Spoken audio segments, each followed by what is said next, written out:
Welcome to the Foul Play YouTube channel. Open mic number 134. Hope everyone's doing good today, this afternoon, morning, late evening, wherever you may be in the world. We are going to be going back into dispatch calls. Haven't really done much with, or these are telco calls, but haven't really done much with radio transmissions yet. That's going to be another separate series that I'll do. Because I could mix it up, but I think it might be a little confusing to try to go back and forth between telco and radio calls. In some instances, I guess it'd be okay. But anyway, we'll do that at another time. And today we're going to be talking about, I'll explain a little bit more. I'll be talking about where we're starting at in November 5th and November 6th is really, as we left off on November 5th, the last time we were on these. So I've got enough that I finished out November 5, and we're going into early morning hours of November 6th. And then we'll go from there. We'll see where it goes. Some of these calls most of these calls are relatively short. There are a few that are, they cover a span of time, and we're going to listen to at least some chunks of those. So we got plenty to listen to. There are some interesting calls in here. But anyway, let's let everyone say hello, and we'll say hello about everyone into the live chat, and we'll get going. So first, it looks like we have Alice has joined us. Woohoo! Hi, panel. Hi, everyone in chat. It's good to be here. Don't know how long I'll be in, but I thought I'd come and join anyway. Thank you so much. And, if you need to, just go ahead and take your morphine if you need to. Well, it's fine. And Cherie, thanks for coming. Hi, everybody. Welcome to Open Mic. And Susan. Hello, everyone, on this beautiful day and spring in my area. It's gorgeous, 75 degrees. Oh, my goodness. It got kind of chilly here last night. I don't know what it got up to, 50s, I think, but it's getting there slowly but surely. And then just Rhonda.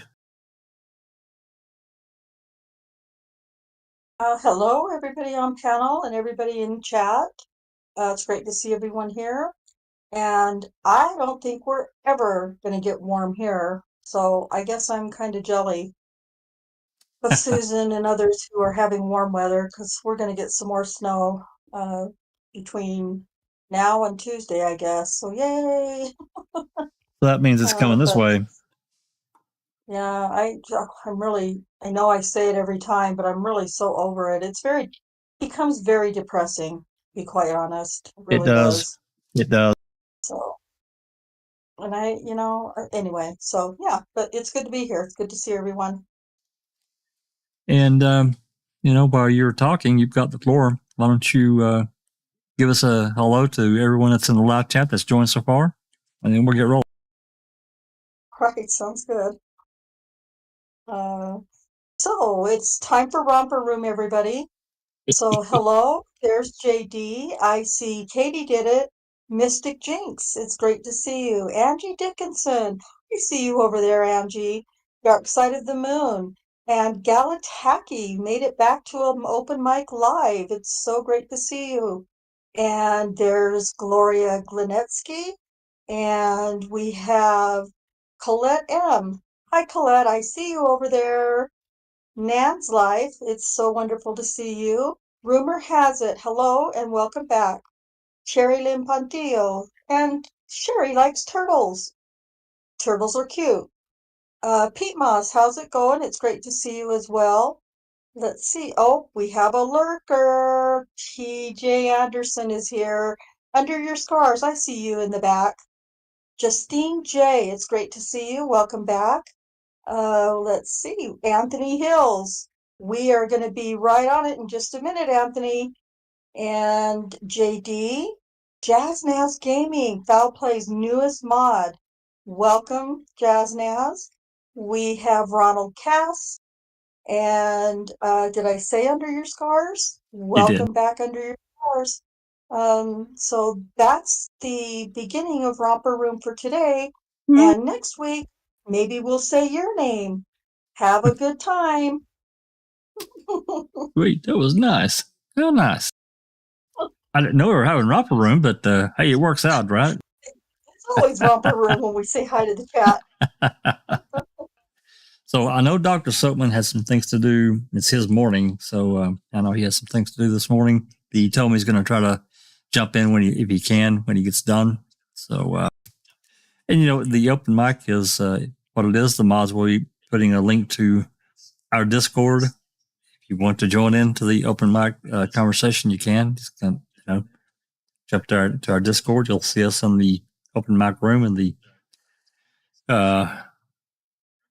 audio room. You can just jump in and be part of the panel, part of the conversation. You know, you have something to say, you're more than welcome. Our only rule, really, is to, well, we've got kind of stay on, target, on task with what we're talking about. I mean, it's not that we don't go off topic sometimes, but we try to keep everybody, kind of in line and be civil, be decent. If you're mad, it's probably better you don't come on. I mean, mad at someone, blah, blah, blah. Be civil, be decent.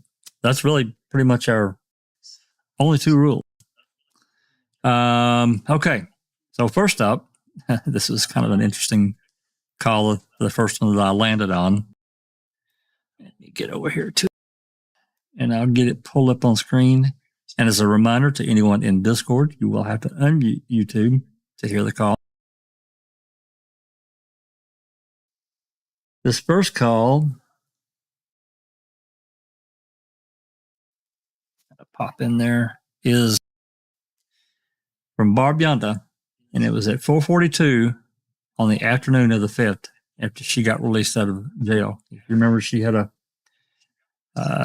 THC charge that they took her to jail for. She got out, they took her down and basically, I guess, fingerprinted her and made a record, whatever, and she got released. So anyway, she's calling back asking about her truck, because her truck, I think, is parked on the side of the road. That's the way I understood it. So let's play this call here. Not very long, as you can see, it's less than a minute. So here we go.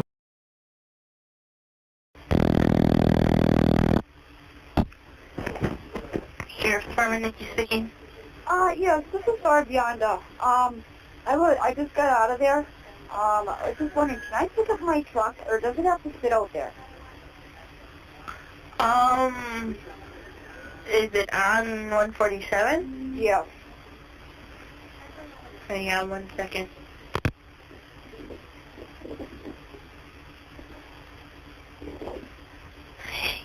Sergeant Knack stated you can pick up your vehicle. I can? You can. Okay. Okay? Okay. Thank you. Bye-bye. Bye-bye. Interesting little call. She can go get her truck sitting there off the side of the road, which I would agree would be the right thing to do. And fortunate that they didn't impound it. I'm actually kind of surprised they didn't. But That's what I was just going to say. She's lucky it didn't even get impounded. very, that's a big money pit right there for them. Big money grab. These impound lots, man. It's some places in the country, it's outrageous what they charge. Uh-oh. All right. So, yeah, absolutely. So this next call, some of these calls, they're going to be like, what? Why are you playing that? That's, we've been talking about things that happen on the periphery. Not all these things that happen in your face, like the RAV and the key and the blood. Some of this stuff happened on the periphery. And why did it happen? We just have to remember action, event. What were they doing? Think back in that time frame. What was going on the yard and around the yard, over in the quarry? Well, maybe not so much the quarry right yet, because we're still in the 5th. But it's afternoon, and I will tell you there's a call in here. I don't know that we'll get to it. It's where they're talking about the dogs, and talking the Great Lakes Search and Rescue. So that's coming up, but That's just another one of these things that's not really in their face. It's still kind of on periphery. They didn't talk about the dogs that much. But as we saw yesterday and last week on Reading with the Crew, they played a huge role in this case. Huge role. So anyway, this is Greg Schetter, and I tried to found out what his rank was at the time. I think he was an inspector, but that could be wrong. If anybody knows for sure, in 2005, this time frame of what his rank was, I'll be glad to call him that. But what I could find was inspector. Again, I don't know if that's right or not. So he's calling for, he wants a number for North Auto Sales for some reason. I don't know why. No, this is a short call. Hold on.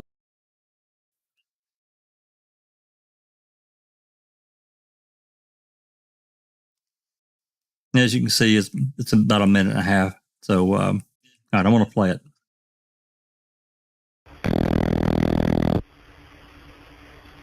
This is at 5:10 p.m. Man, Truck County Sheriff's Department, Nikki speaking. Hi, Nikki. Greg Schetter calling. Hi, Greg. Don't even ask. I wasn't going to. I need a phone number for North Auto Salvage up in Denmark. Sure. I would love to. Do you have to come back to the station yet tonight?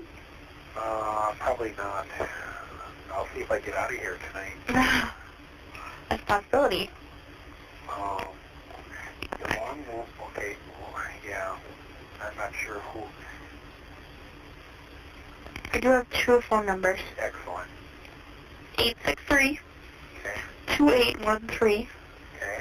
or 619 Okay. 4888. Excellent. Thank you. Thanks. Bye-bye. Bye-bye.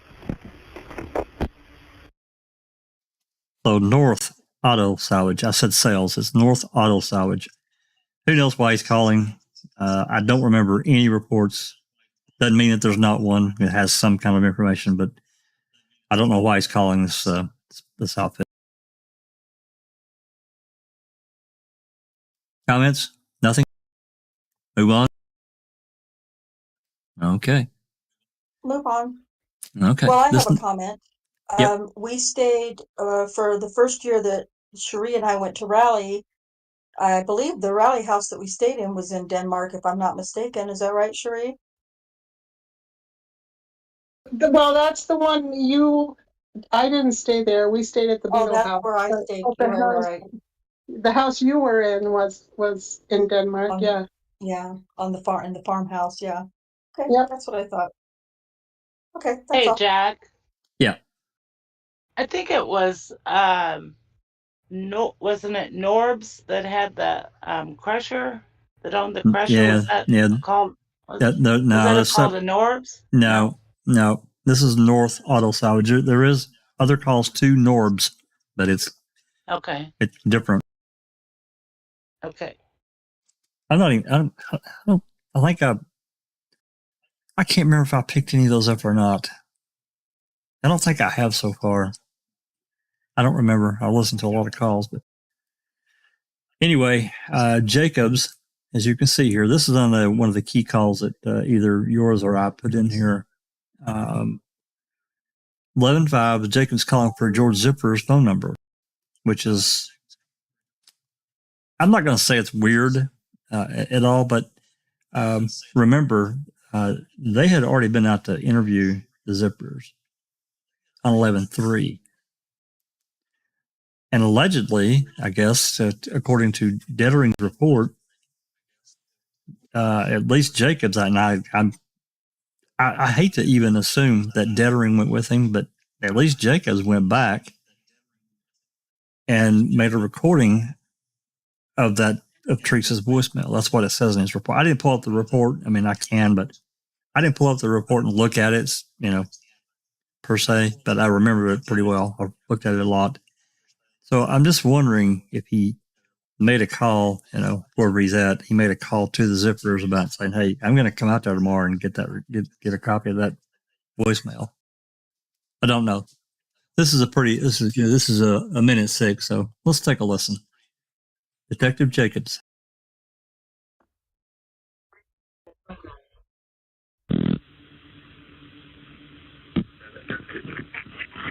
Yeah, it's County Sheriff's Department, Nikki speaking. Yes? Mike here. Who? Side. I can't. Okay, Dennis, I got it. It's you. Okay, can you hear me now? Yes. All right, I need a phone number for George Zipperer. And he's in our in-house. George Zipperer, born in 1940. Yeah, that's him. Give me a minute. Okay, go. It is 682-5719. Can you at least tell me if you got any new brakes? Got any what? Any new brakes? No, we don't have any new brakes yet. Okay. All right. All right, see you, Nikki. Thanks. Bye. Bye. Yeah, I'm not exactly sure what time, because we don't have a time on here. That's probably, I'll try to find a time so we can get this corrected, because we should have at least a time or a time range from the MTSO dispatch records.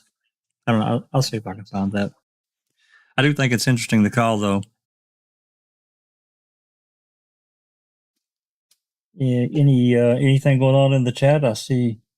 Was it Claire that's joined us? Clairview?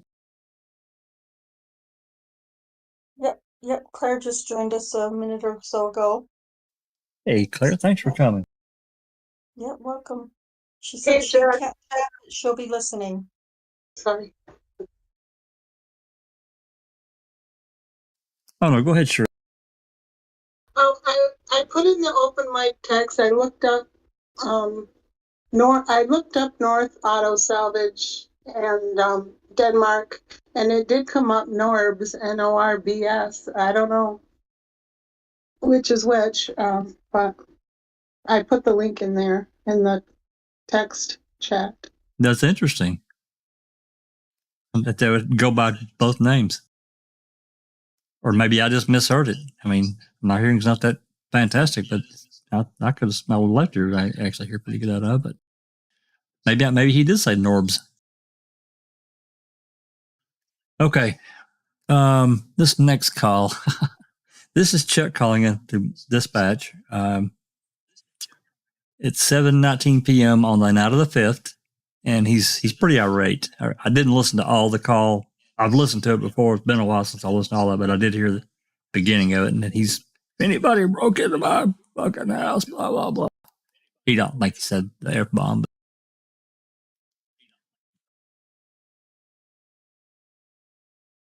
Yeah, it's a 3.5 minute call. So, yeah, let's go ahead and get to it. And I don't know if I'll pause it or not. If I hear something weird, I'm going to pause it. If I don't, then we'll probably just listen to it. All right, here we go.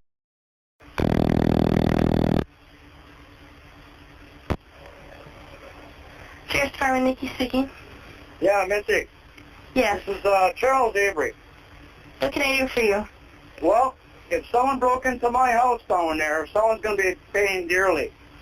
I'm up north right now. Okay. If they can't wait till I get home, there's going to be heads flying. Let me transfer you.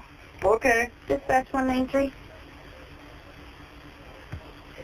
Can you hang on 1 second? Sure. She's transferring me.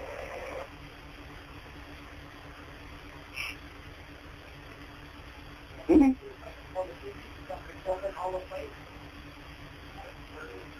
You got the cell phone, I got the cell phone on mine.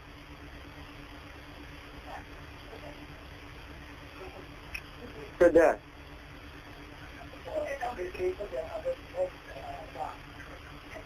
Hello. Chuck, anything in regards to the incident, you need to talk to Calumet County. Calumet County? Mm-hmm. Well, I'm just saying, if my place is broken into without my permission, you know, Okay, it's a lawsuit. I don't have anybody for you to talk to, but he did state that you could call Calumet County. Mm-hmm. Okay. And my daughter was going to be picking up my dog. Is that a possibility or no? Hang on. 193.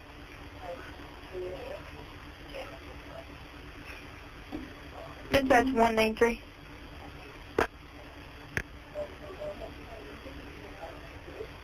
Can you hang on? Yes. And another thing. Yes. When I come home tomorrow, can I get in my house? Hang on 1 second. Yes.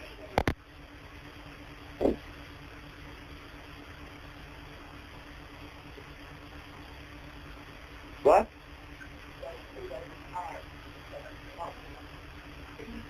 Oh, sure you did. Mine. Well, maybe if they were in the garage, they ran in that place. Chuck, is it a puppy? Well, it's a little over a year old, yes. Okay, as far as my deputy inspector stated, has been removed possibly by Earl. The what? The dog has been removed possibly by Earl. That I'm not sure on. Okay, and you will not be allowed in the residence tomorrow. We're going to stay up here? I have no idea, but he stated you will not be allowed in the area tomorrow. So no one can come home? You can contact Calumet. I don't have any further information for you. So you got the phone number there? I can transfer you right to Calumet. Okay, do that.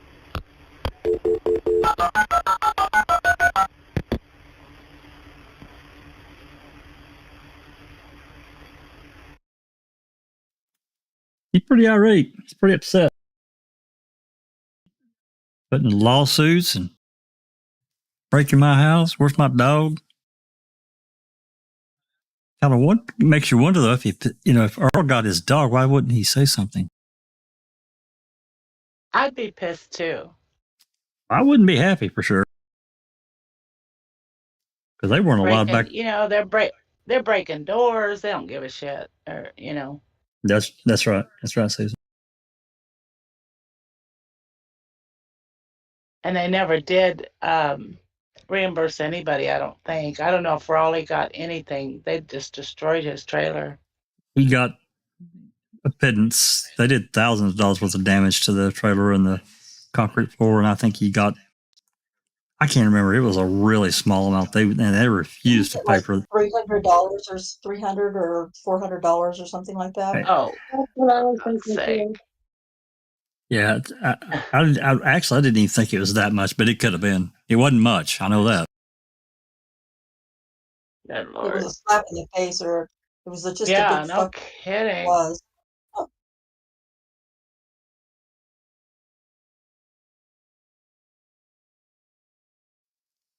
Okay, this next call came in at 7:41 p.m. on the night of the 5th. You guys are going to remember this call because this is a kind of a whopper for it. It was and is for me. Say that again, the time, and it's on the 5th. 7:41. Yeah, 7:41. This is in the key calls. You'll see it when it comes up here.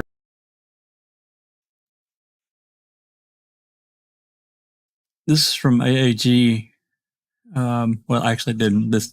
Actually, this I'm pretty sure this is a key call though, and I just captured it because it came into Manitowoc, so we just made a key call out of it. But it's the same call. This is AAG. What's it? Frey Miller or something? Let's see. Wanting to get in touch with He wants Roar's phone number. Roar, yeah. Yeah, Gary Freyberg. I said that wrong. It's Gary AAG. Yeah, he's talked to Skorlinski for some damn reason or another. There's some weird shit with this call. I'm telling you, there is. Yeah. All right, so let's take a listen.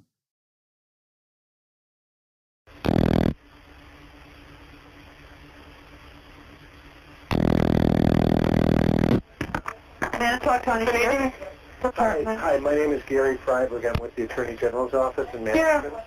Say, I got a call from Kim Skorlinski, who is a long story. Bottom line, I'd like Mark Rohr, the DA's phone number, home phone number, for cell phone or whatever you can give me. I can't actually give you that. Well, can you call him and ask him to call me? That I can do. That I don't have a problem. Your name again? It's Freyberg, Freyberg. This is concerning the missing woman. Okay. And your first? Stuff that they're trying to get done right now. Okay. And your first name? Gary, Gary. And you're with? Attorney General's office in Madison. Okay. And your callback number, Gary? 608 442 Okay. 8654. Okay. I'd appreciate a call right away. I will get him a hold of him as soon as I can. Thank you very much. Bye now. Bye-bye.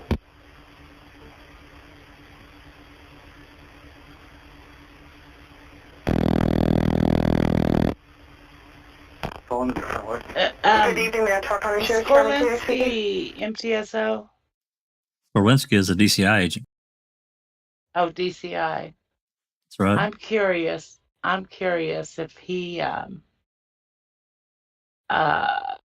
saw that Colburn and Link were in the trailer and called and said, "Hey, we got to get this stopped or something." Well, yeah. Well, he might have. I don't know. Without going through and looking at what reports we do have from Skorlinski, because everybody knows he's all over the case. I don't know where he was at this point in time on the 5th. And the only one that'd be interesting to know. Yeah, the only one I can really remember being involved at this point is Fassbender and what's her face, Deb Strauss. Those two names pop out immediately. But this time, 7:41 at night. I would imagine there were already several more there. Why would what has Skorlinski got? Because I don't remember seeing anything to prompt this call. Why is there such urgency in this call? Yeah. Anyone? Yeah, maybe just seeing Manitowoc people on the property. Yeah. It makes sense. I don't know. Well, yeah, I guess it's Skor. Yep. Sorry. No.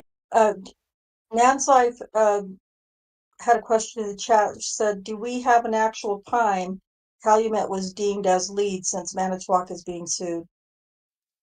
It was the best I can remember on around that. 5. I think it was before then. I was thinking it was more like 2 or 3. It was. Okay. Yeah, because if you remember, by 1 o'clock there was already like 4 or 5 ADAs on the property, and Kratz. ADAs, DAs, blah blah blah. And I think that handoff happened like really quick. Then of course he officially got named as a special prosecutor. Within 10 days or something like that. It wasn't long. So. But he was out there, right? Oh yeah, absolutely. He was there, and Griesbach, Jeff Froelich. I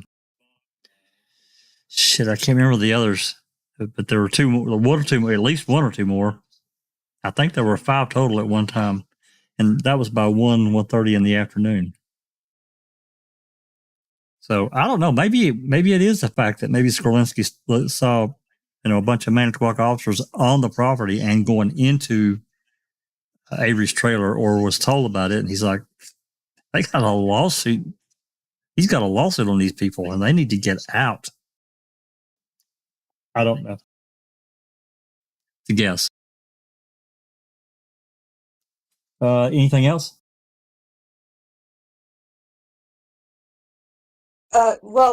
Nan's Life followed up and said, "The reason I asked is because of them telling Chuck to call CASO, then this call from AAG." Yeah, Nance, why are you yelling at us? You're all caps are yelling. I'm kidding. I got you, Nan's Life. It's all good. You don't got to yell at us. Yeah. It had already happened. I know that for sure. I'd have to go back and look when the official handoff, but I was thinking it was like no later than 3. It was before Colburn and Link went into that trailer. Absolutely, Right? it was. Absolutely, it was. Uh-huh. That's for sure.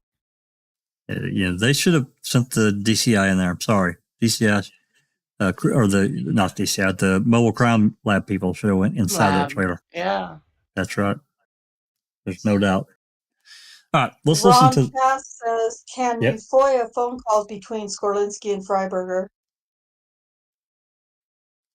Well, potentially the records, maybe, but recording wise, I doubt they're recorded. If it's cell phone, they're not going to be recorded unless somebody did it intentionally, which I really, really doubt. I can't tell you how many calls.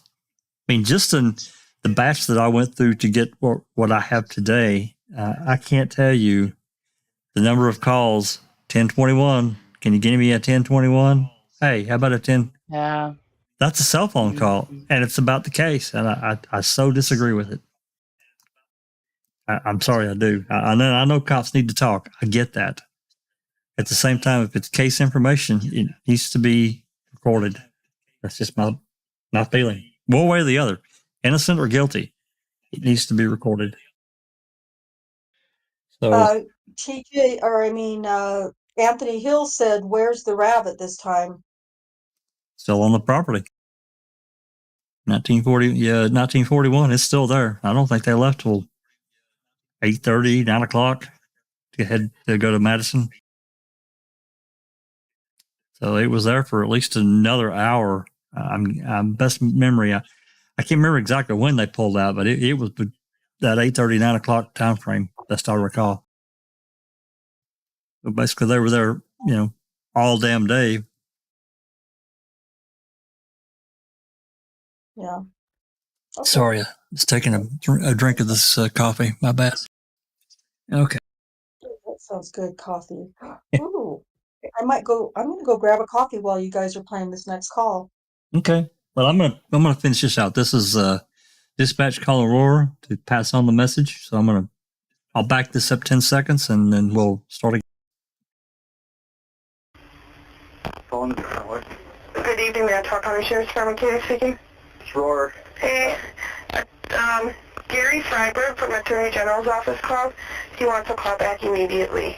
Gary Freyberg from the Attorney General's office. I have the number for you.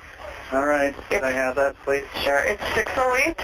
608. 442. 1 second. I'm sorry. Not a problem.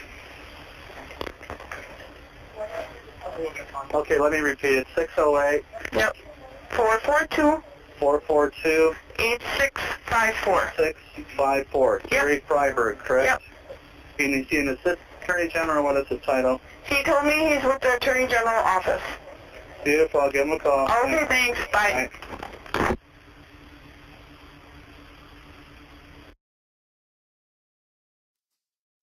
Yeah, and you have to consider also, I have to consider, maybe you guys don't, that this is just my brain looking at the case overall. Remember, it was Roar that had this big pile of crap dumped in his lap when he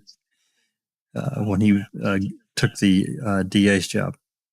He had this big, massive pile of horse manure just dumped in his office that he, right, wrong, or indifferent, he really had nothing to do with. And he's the one that him and Griesbach are the ones that went to the DCI, to the Attorney General's office to have this investigated. And no matter how it turned out, he's the one who reported it. And that, one way or the other, whether he reported it or had them do it or got another county to do it, I don't blame him one bit. I don't, of course,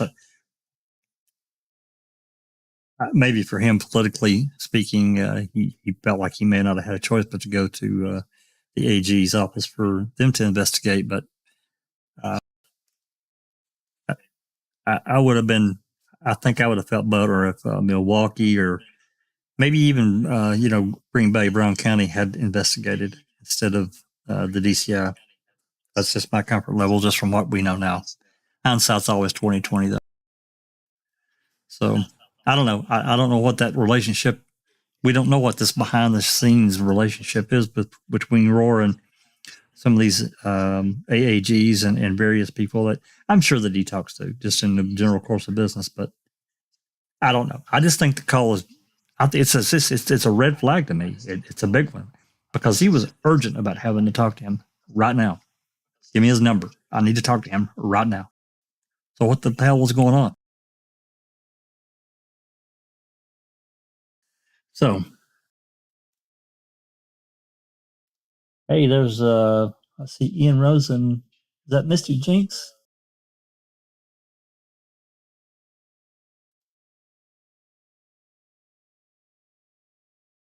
Only two I see right off has joined. Hey, thanks for coming. And Catnip. I didn't say hello to Catnip. And, that's all I see for now. All right, let's move on. Let me grab this next call.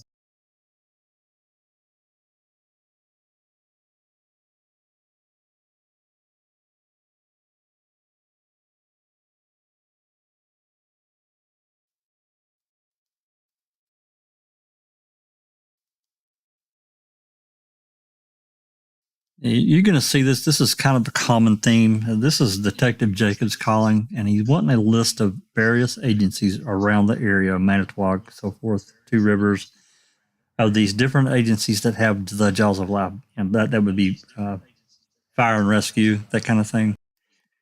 And he's trying to get a list going because obviously he already knows at this time that we're looking, it's 21:13, it's 9:13 at night. That the following day they're going to start cutting cars up or cutting tops off or whatever they need to do to get into these vehicles that maybe were mashed or whatever.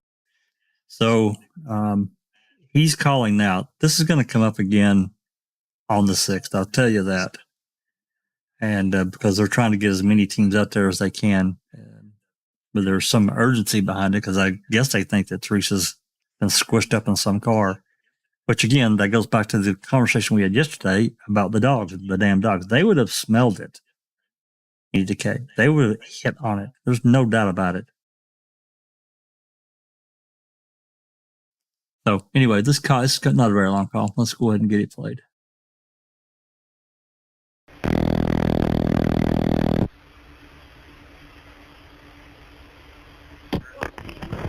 Yeah, County Sheriff's Department, Katie speaking. Hey, it's 209. Yep. Who in this area or who in the county has JAWS? Which fire department?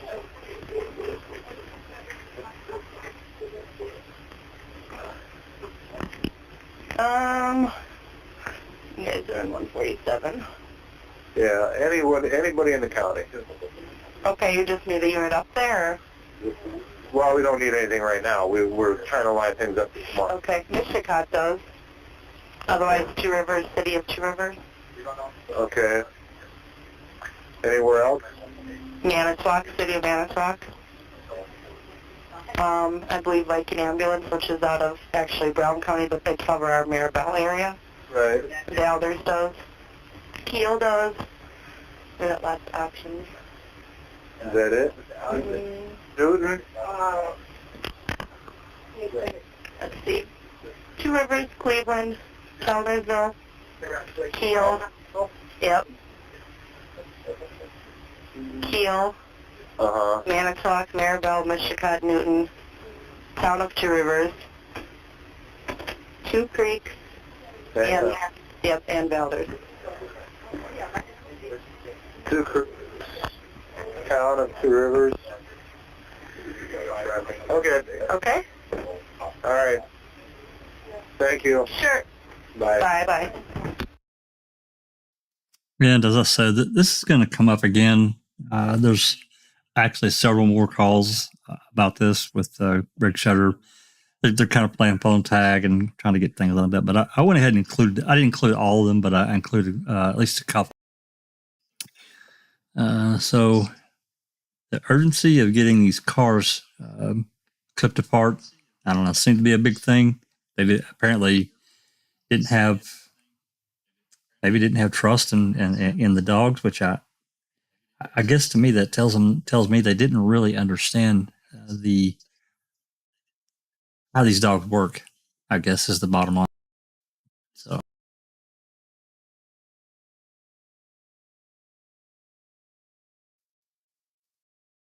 All right, this next call. Yeah, this is a good one.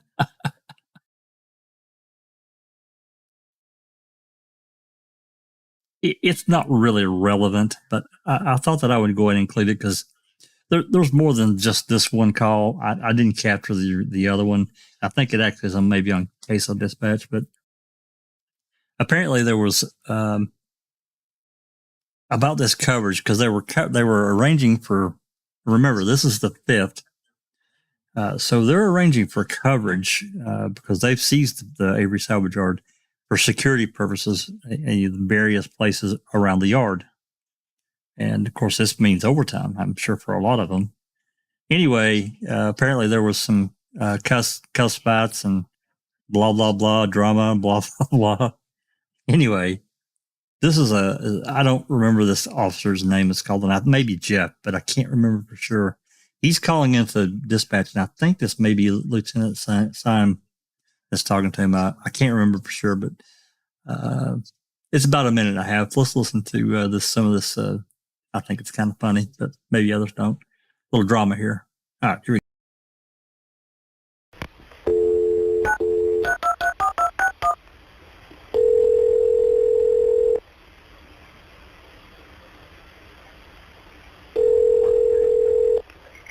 Sheriff Front? Yes. Okay. You do not need to do anything, sir. Okay. On everything. State Patrol, send your own cover. Calumet County is going to take the gravel pit. Okay. Okay, they're going to take one of their guys, relieve the girl, and and Calumet is coming in at 10 o'clock to take the gravel pit. Okay. So we're clear, and they're handling their own brakes. Okay. They've got their own floater. If they need anything, they will call us. Sounds good. So that's it. I don't know what the hell this other shit's getting into, but there was some nasty words said on the radio or on the phone. For the state? No, about people sticking their nose in. Oh. So they got it covered. They got other shit they got to cover, and I'm gonna have to do some shit at 4 a.m. I gotta stay late now. Okay. But that ain't gonna affect it. They got everything covered. Don't worry about it. If they need anything, they will call us later. But they should be smart. Sounds good. So just gonna play an open beat for us, and hopefully we'll survive without having to do anything. I'm sure we will. All right, man. All right. Later. Anyway, I thought that'd be a little fun comedic break to throw in. Who was that again, Jack? The person calling? Yeah. He's an MTSO officer that's calling in. I think his first name is Jeff. I don't know the last name. And I'm pretty sure he was talking to Lieutenant Simon, which we... Okay. Yeah. So Simon's probably the one that said, hopefully we don't have to do anything. Yeah, probably. He's lazy, yeah. Yeah, he kind of does. I won't say, I always just get this kind of feeling he's kind of a whiner, but, right. Yeah. Okay, this next one, I'm not sure that I ever, if I heard this call when I was going through them, over a year ago, whenever the hell it was. I'm not sure that I heard this call. Maybe I did and just didn't register. This is someone from the DA's office. I'm taking it from Manitowoc, calling for Schetter. This is at 9:32. I think that's right. Let's pull it up.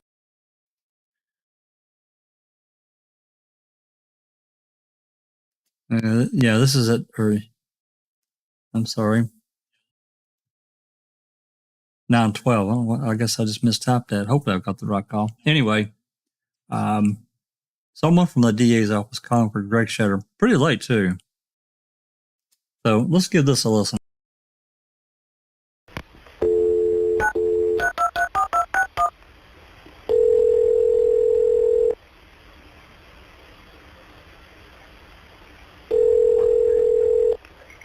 Sheriff Front? Yes. Okay. You do not need to do anything, sir. Okay. On everything. State Patrol, tend to your own cover. Calumet County is going to take the ground. Okay, apparently I got the wrong link here. I don't know how the hell. Hold on.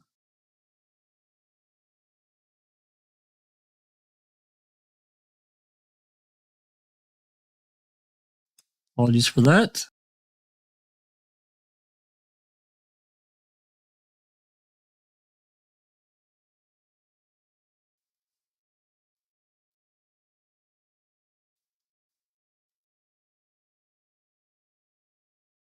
Try this again.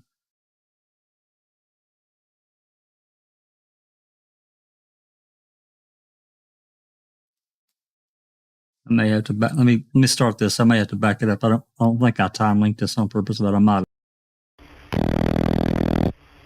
I guess I did. It's ringing. Manitowoc County Sheriff's Department, Katie speaking. Hi, it's Mike who's back in the DA's office. Yes.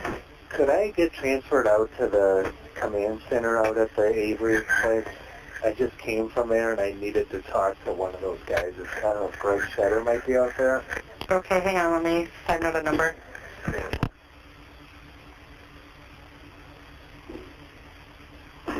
Somebody got that phone?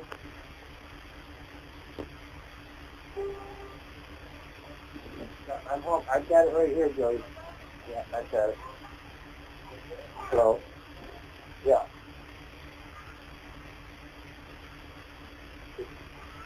I'm now on the phone with dispatch trying to get out there to say that I did pick up his thing thinking it was my search warrant. So how should I get him there? Can they get there tomorrow at 7 or?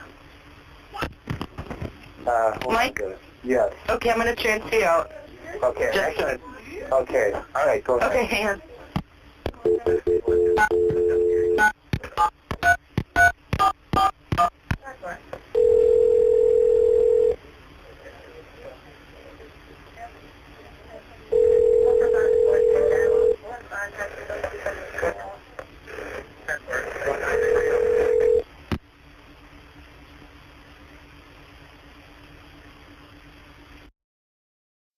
And as always, we never get to hear the connected call because it creates a new connection.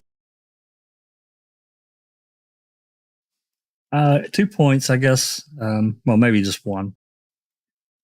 Why is an 88 from Manitowoc still on the property at 9:30 at night or 9 o'clock at night? What's he doing? What's he doing there? Case has been turned over to Calumet County. Why is he there? Really can't answer the question, but I think It's a good question, no? I think it bears asking for sure. And like I said, if I feel certain that I heard it, but it didn't really register with me why this guy would still be there, being from Manitowoc. Why would he be at the Avery salvage yard at this time at night? It's been turned over. You can get the hell out. You're done. Remember He the probably law? had a babysitter.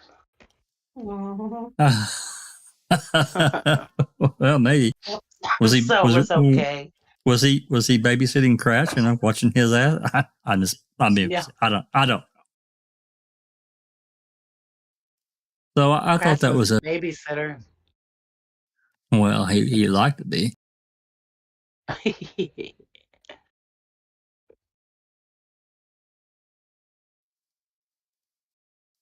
Okay, this next, and this is going to come up again too.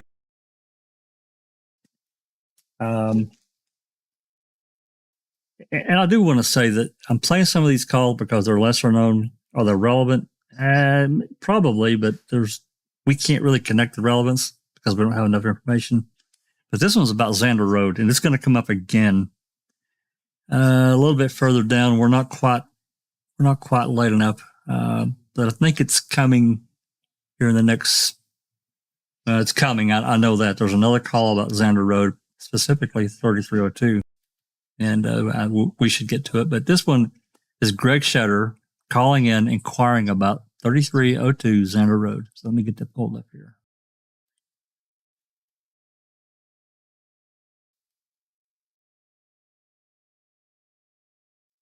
Sure I had the right link this time, so we're not do this crap again. All right, let's play the call. It's not like, well, it's 3 minutes and 45 seconds. If we have to break, then we will. If you got questions, Susan or Rhonda, whoever, if you have a question, hear something weird, I can stop. All right, here we go. Okay.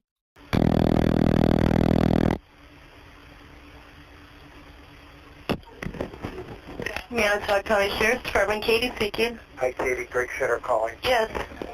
Who's that guy? 3302 Xander Road. Who lives on Xander Road? We had him in jail with me. Madden. Art Madden, doesn't it? Now, there's something out there that got said that it never registered on me. Who was that on 3302 Xander Road that we had in jail recently? Yeah. I never noticed that before. Now, I know I've heard this call. I know I've heard this call more than once. So my ears perked up. I was like, wait, what? What? And we know that, later on we find out, this property it's kind of been abandoned. These people have moved, but anyway, I thought that was weird. So we'll back up 10 seconds and we'll continue.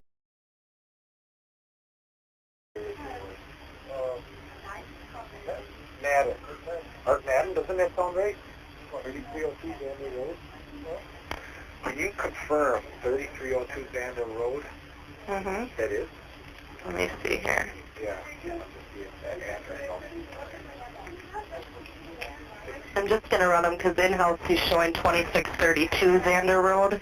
Okay, can we punch in 3302 Xander and find out what that is? Nothing else, try Google. We don't have access to that in here. You do not have access to the internet? No, we don't. But I'm just trying that address in our old CAD. Now that we have the new one, there's probably not much there, but I'll try that one too. Otherwise, I'll try the reverse directory here.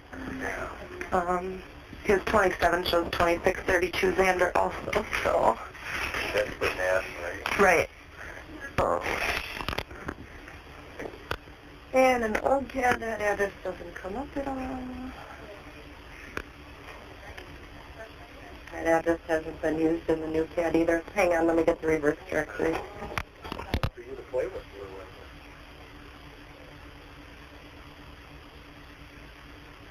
Greg? Yeah. I have Mark Duffy on the line. Yeah. He wanted to know if this was all going on and would like to talk to you because he's going to be, hopefully you won't need him, but the coroner on call tomorrow. Okay, I can talk to him. Can I just add you on and you want to talk to him? Now, this I have heard before, and I can't remember if we talked about it on an open mic or on Crime Theory Exchange about this coroner calling. We actually have that call somewhere. I don't think I don't know. We'll see. I can't remember if I got to that one or not. Anyway, I'm going to continue. And I'll put it. Guys will work on that address? She's doing it right now. Okay, sure. Oh. It shows Erica or James Bowley. Erica? Or James Bowley on West Xander Road. B-O-W?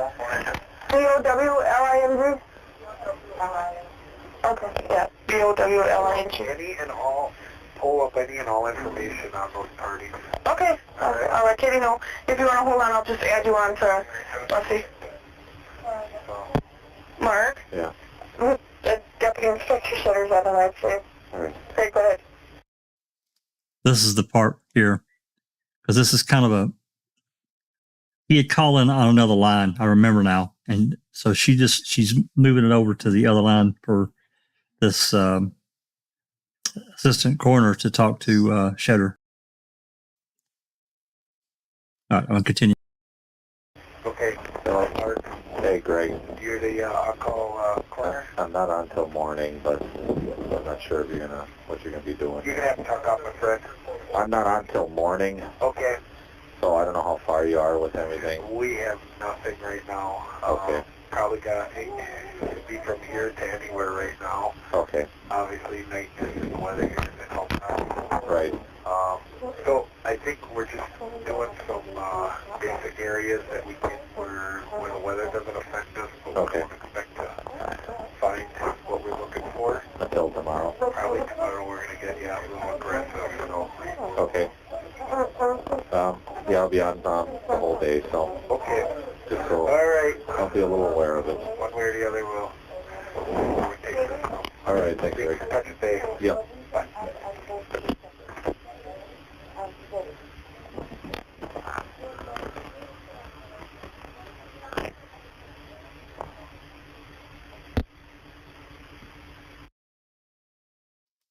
I waited and let that cut off on its own because you never know what you're going to hear at the end of a call, especially if it's open like that. And I do think there's another call. Actually, I'm almost positive of it. And I think I do remember now that we're going to get to, but interesting call. Call about 3302 Xander Road. Obviously, they've been inside the Avery, so they found the little placard with it written down on the back of that for sale sign.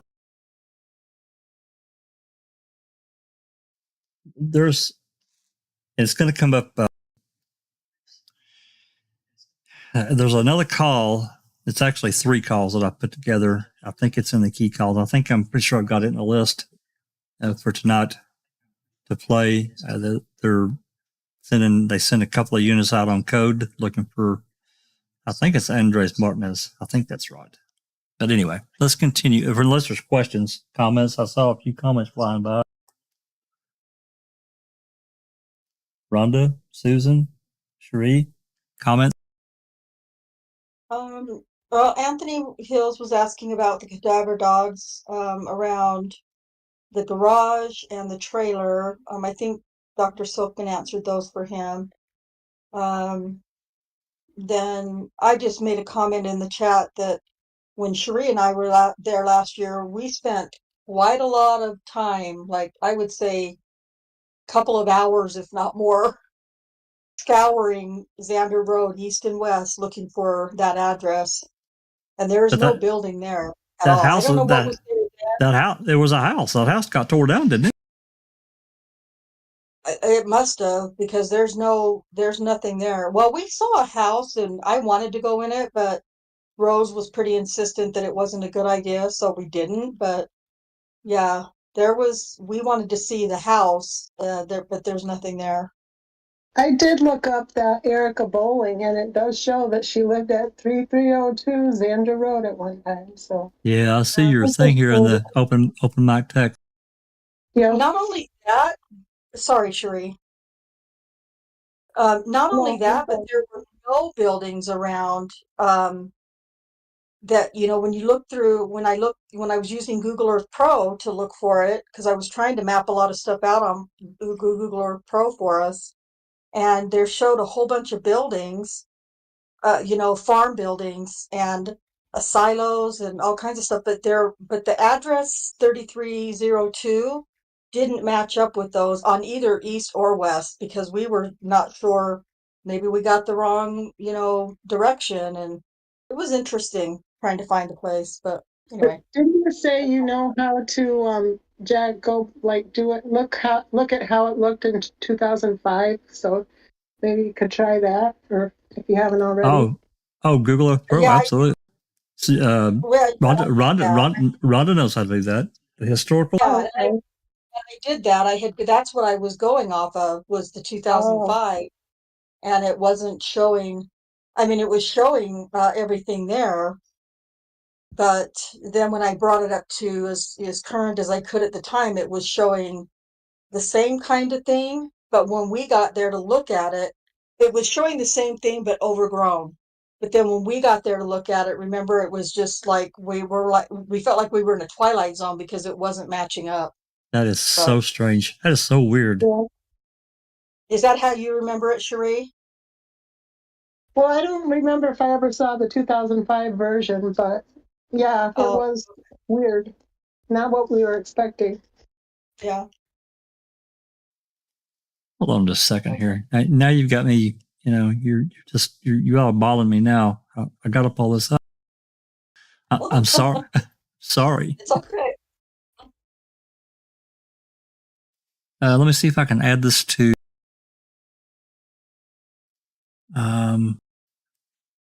Prism here. Turn that off.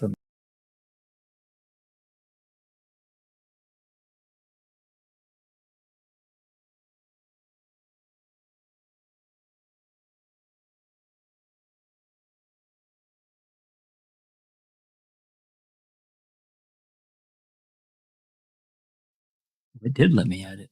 Well, okay. You go. Let me lock that. Okay. Hey, where's my address bar?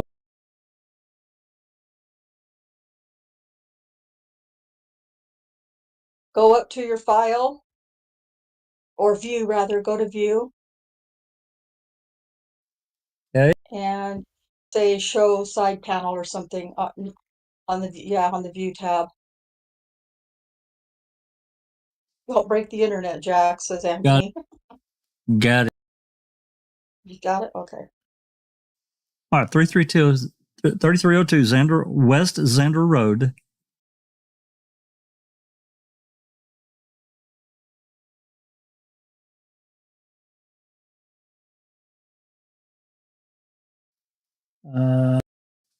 That's in Denmark or Two Rivers? Where the hell's that at? Two Rivers. Wasn't it Two Rivers, Cherie? I think it's Two Rivers. I'm not sure.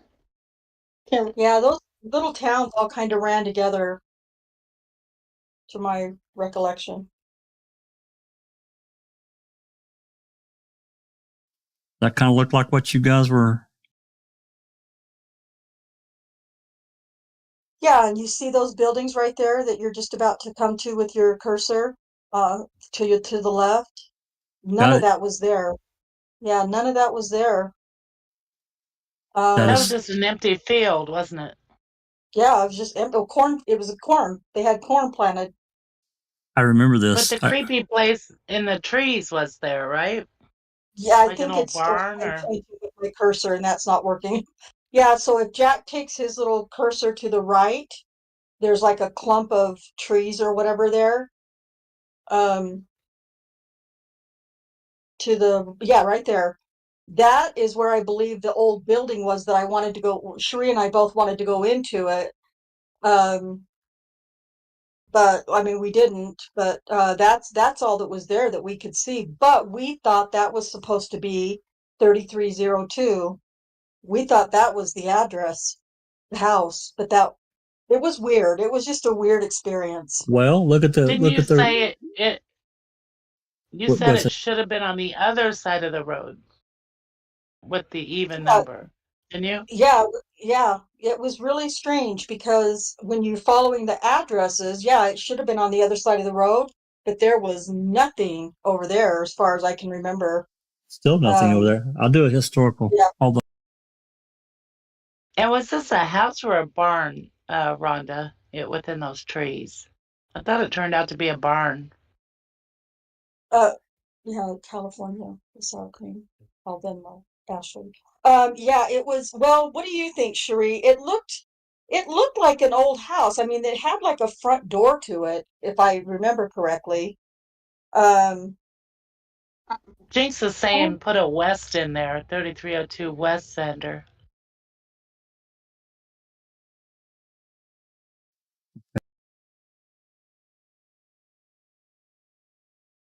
Jinx, did you guys go up there last year or the year before to Xander Road? That's what it come up to right there. That's West 3302, Yeah, West Xander Road. yep, that's what it is. Yeah, there's just nothing there. So, Well, there is that place in the trees. I yeah. just shared a picture of it and open mic text. Okay. I'll Yeah, pull it okay, up here. yeah, Just there's the picture. And here's here's the historical. This is showing the date up there says 4/2023. This is 6/2015. I see a row of this, whatever the hell this row of trees here jumped in there. All right, let's go back. I'll go to the next arrow back or tick mark here. This is May of 2013, so a couple years prior. for May, that sure does look awful dusty. I don't know. Maybe, yeah, well, maybe not. It's Wisconsin, so it's pretty Anyway, cold. it was just, Cherie and I spent quite a bit of time going up and down, east and west Xander Road, and we couldn't find anything Okay. that was description. Jinx is saying that is not West Xander, and she just sent a link on Zillow that shows the property. And it's Well, not where you are. I've got 3302 West Xander Road tapped into Google Earth Road, Two Rivers now. Like, there's a dent. It's Is it- Denmark. This one she Oh. sent is in Denmark. Okay, well, that's different. Okay.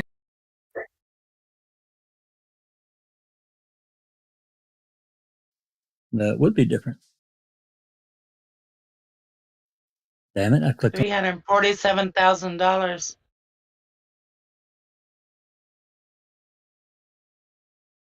Hmm. Ah. Oh my gosh, I gotta close my door. Meeting rooms.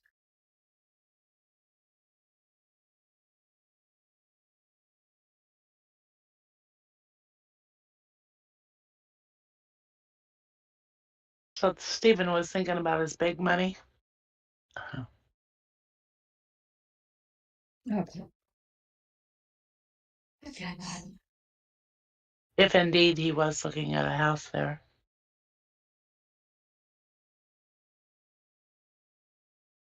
Anyway, it was just, Here we go. yeah, that's where Cherie and I were.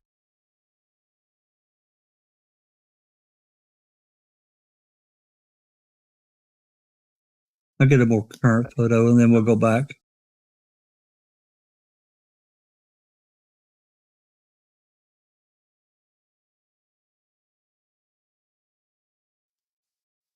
Yeah, that's quite a bit different.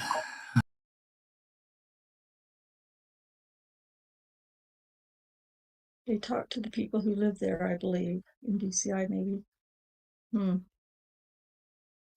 That's actually quite, I don't know what this is here, this building back here, almost like it's got grass growing on top of it. Is that like a garage or? Does that say it's current, Jack? That's the current date?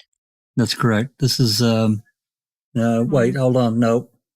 Well, it's 9/20/2018. I think I can go.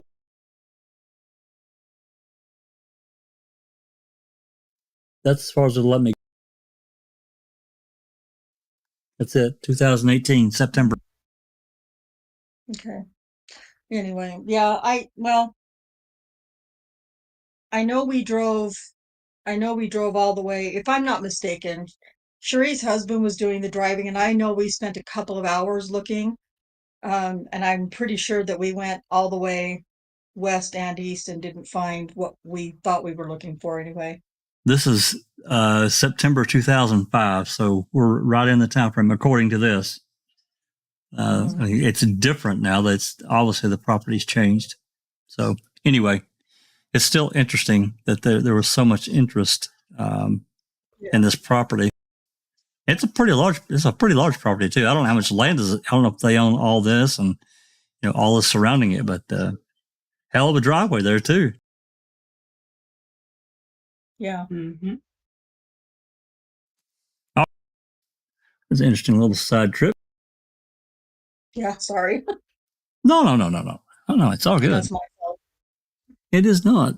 It's a good addition. Because Xander Road is really interesting to me. I don't know what you guys.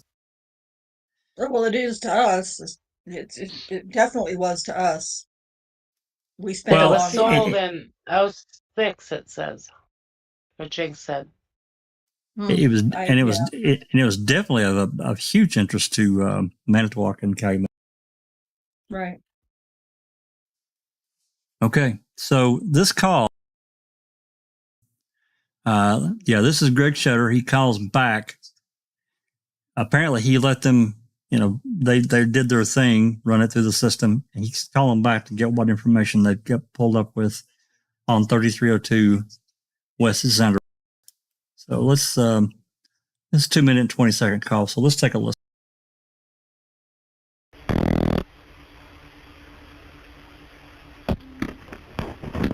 Manitowoc County Sheriff's Department, Katie speaking. Hi, Katie. Greg here. Hi.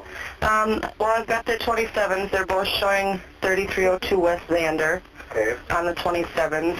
Their in-houses are pretty clear. James, all he's got is being a complainant in some vandalism and fraud. Erica, who I graduated high school with, Okay. is, other than when she was younger and like some possession charges, stuff like that, nothing Okay. out of the ordinary. Juvenile record, but otherwise nothing. Yeah, pretty much How old nothing. are they? Erica's born in 79. She's 25. Date of birth, give me Okay, it's Erica L. Bowling, Erica L. And date of birth? 090979. Okay. And James, I'm guessing, is her father. Middle is W. William. And date of birth is 053148. And so he only has a complainant, and she is just got a juvenile record. Nothing since. Nothing since other than the accidents being involved. Do we have a phone number? It's 776-1481. Can you get that address again, please? 3302 West Xander.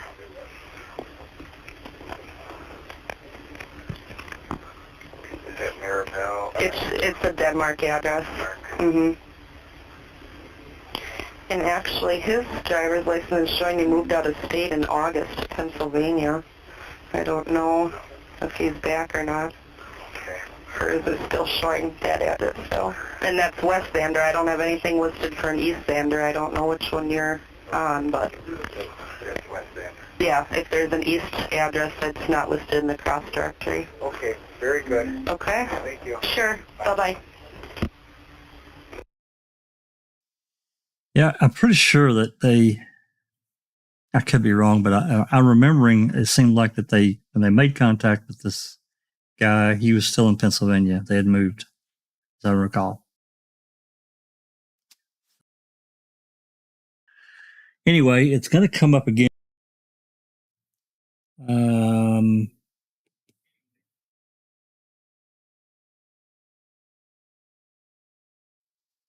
Actually, a few hours after this.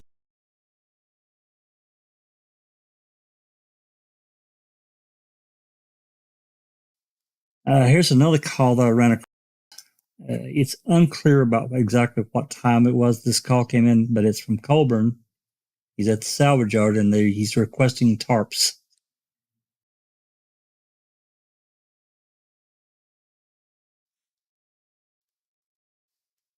And it's part of a longer call. And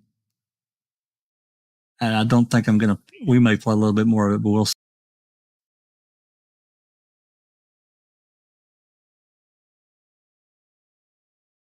Yeah, this is a 20-minute call, and it gives a range here. You can see, because that's why I said we don't know exactly what time the call was, because it's a date range. This is 2:00 in the afternoon to,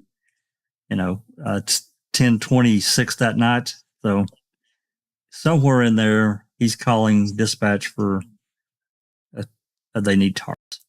So I've got it time linked. So let's give it a listen.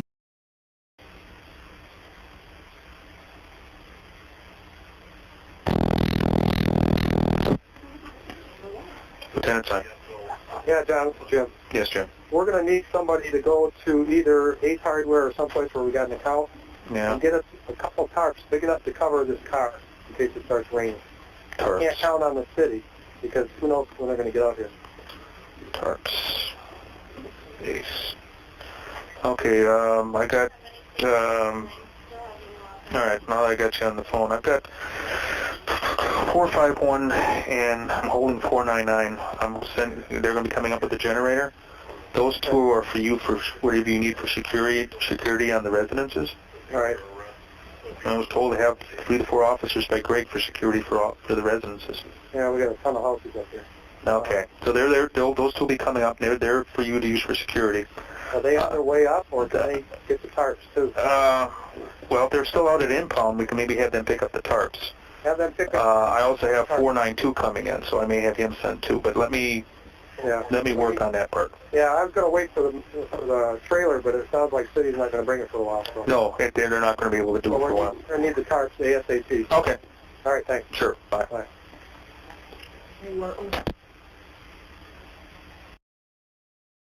Now, I'm going to pause here. We may listen to a little bit more to see where this direction this goes. I said Cobra, and I apologize. I meant Link. Link's the one it called. So, and he talked about generators coming up for whatever purposes that they're. I'm sure that they.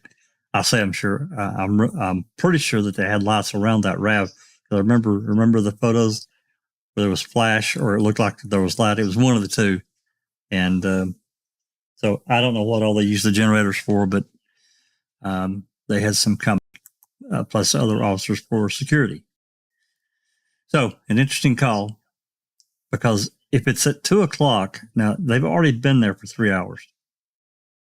11 o'clock is about the time, it was actually before 11, when Remaker got there, as I recall, like 10:50 or some such nonsense. And then now it's 2 o'clock. So that's 3 hours has passed, and they haven't been concerned about any kind of coverage for the RAV. So I don't know. Yeah. See, there's some conversation going on in the chat, but I'm not exactly sure what's going on. I think there's conversation going. Well, they're still kind of talking about Xander, and some conversation about John and Mark Campion, and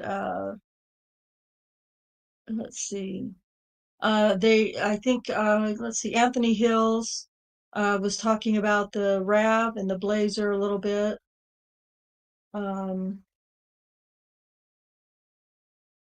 And yeah, that's.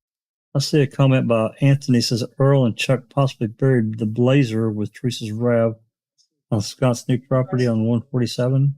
I haven't heard that one. Yeah, I hadn't either. And with Teresa's RAV. Yeah, I'm not going to touch that.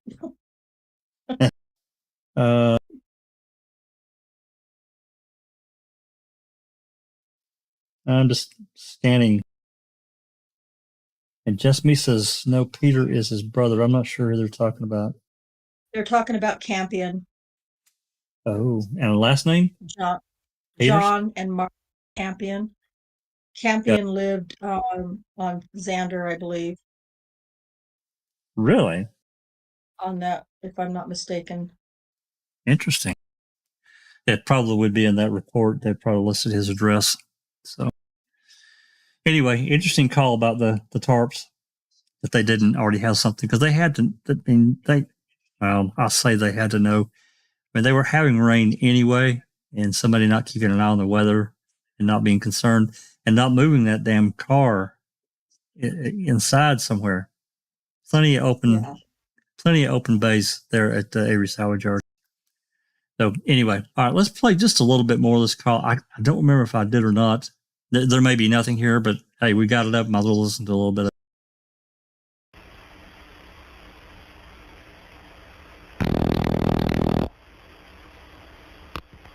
Sheriff's Department Butler.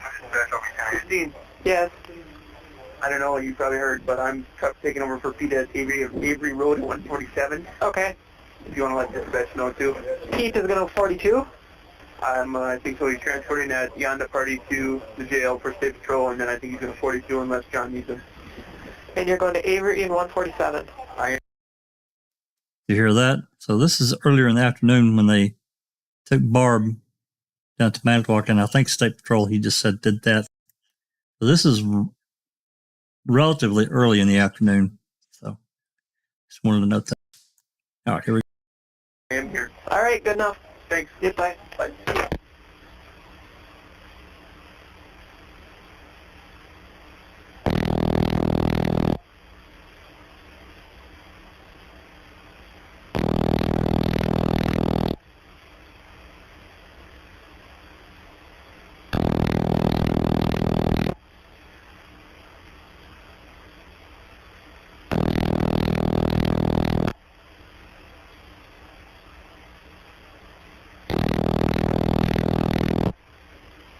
That's irritating.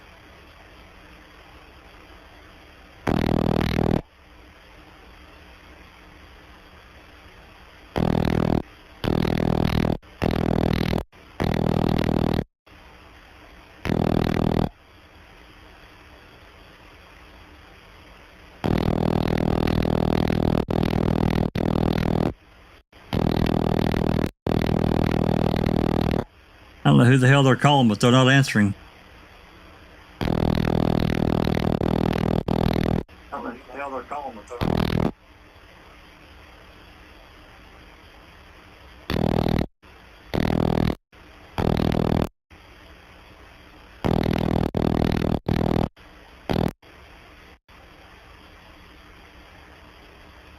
Wow. Yeah. Sheriff's Department, Yeah. do you want to leave? Huh? Do you want to leave? Where are you? I can't hear you. Where are you? I'll take over. Oh, I'm headed into the apartment with Todd. Oh, all right. 22 Yeah. then. We're at Q in Menasha, or coming up to Menasha, so... All right. Anybody else out there that needs to leave? Well, it doesn't sound like it. Jason and Pete should be headed in. Okay. If you need to or want to check with anyone, check with Brian Mack. He seems to know more of what's going on than anybody out there. Okay. All right. Bye.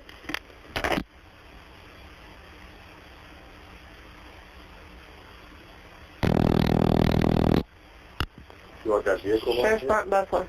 Chris, Brian. Yes? What do you want me to do? Whatever. You got a car there or not? I've got 45, I think. We have this covered here. No, I don't have 45. Scratch that. Looks like I don't have a car. I'd have to take it unmarked. Oh, I do have 45. I do have 45. Or if you want to hang out there in case they need anything else, as long as nothing else happens. You know, if there's no calls going on like there aren't right now, Okay. that's up to you. Okay. But you're my go-to woman. Okay. Right now we're just going to start, so. Okay. But if you do come out, yeah, hang out up here Okay. in case you would need anything. All right. All right. Thanks. Bye. Brian?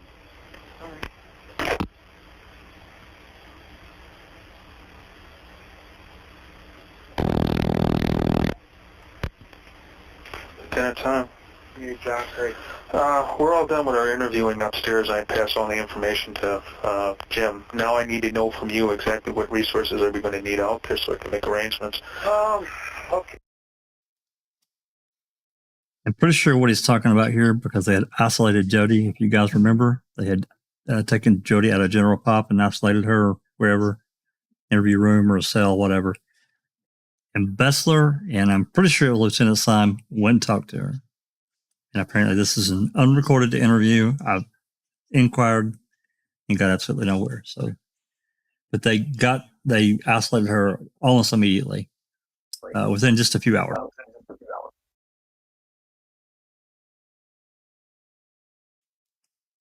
All right, I'm going to play a little bit more of this call, then we're going to move on. We'll finish this conversation up here. Okay, let's take I think we're good right now. Okay. I got Pete, or... Well, Pete's going to have to take off shortly because he's... Right, they're all heading in. Okay, they're all coming in. Good. They're all heading in. Good, and I'll have a squad car finally. Right. Are you going to need anything else out there? I got Andy coming in now. Okay. And I've got Malia up there with Tom Bilkey. And so are you going to need anybody else as far as extra security? No, we're going to be in good shape, I believe. Okay, so I don't need to call anybody in early off of the night shift then? Just leave that alone? Right, leave that alone. That's great. That's great. We'll maybe kind of see. We need to get these guys that are out here this morning some rest, and we'll see as the night progresses here or what we find next couple hours. But okay. So you've got more than enough resources up there at this point? Yes, I believe so. Okay. Then I won't go any further with what I was trying to do. How many guys do you have on the road right now? I've got 2. I'll have 3 when Chris gets out there, and I'm going to be getting out as soon as I have a squad car. Okay. So we'll have 4. Will Andy have a car? Well, I can probably give him a squad car. I didn't know what you needed him for up there. Originally, he asked for 4. I only could get you 3, so I understood it was... Come up here with whatever. Yeah, whatever, because he's going to be more or less doing security, so he shouldn't need a squad.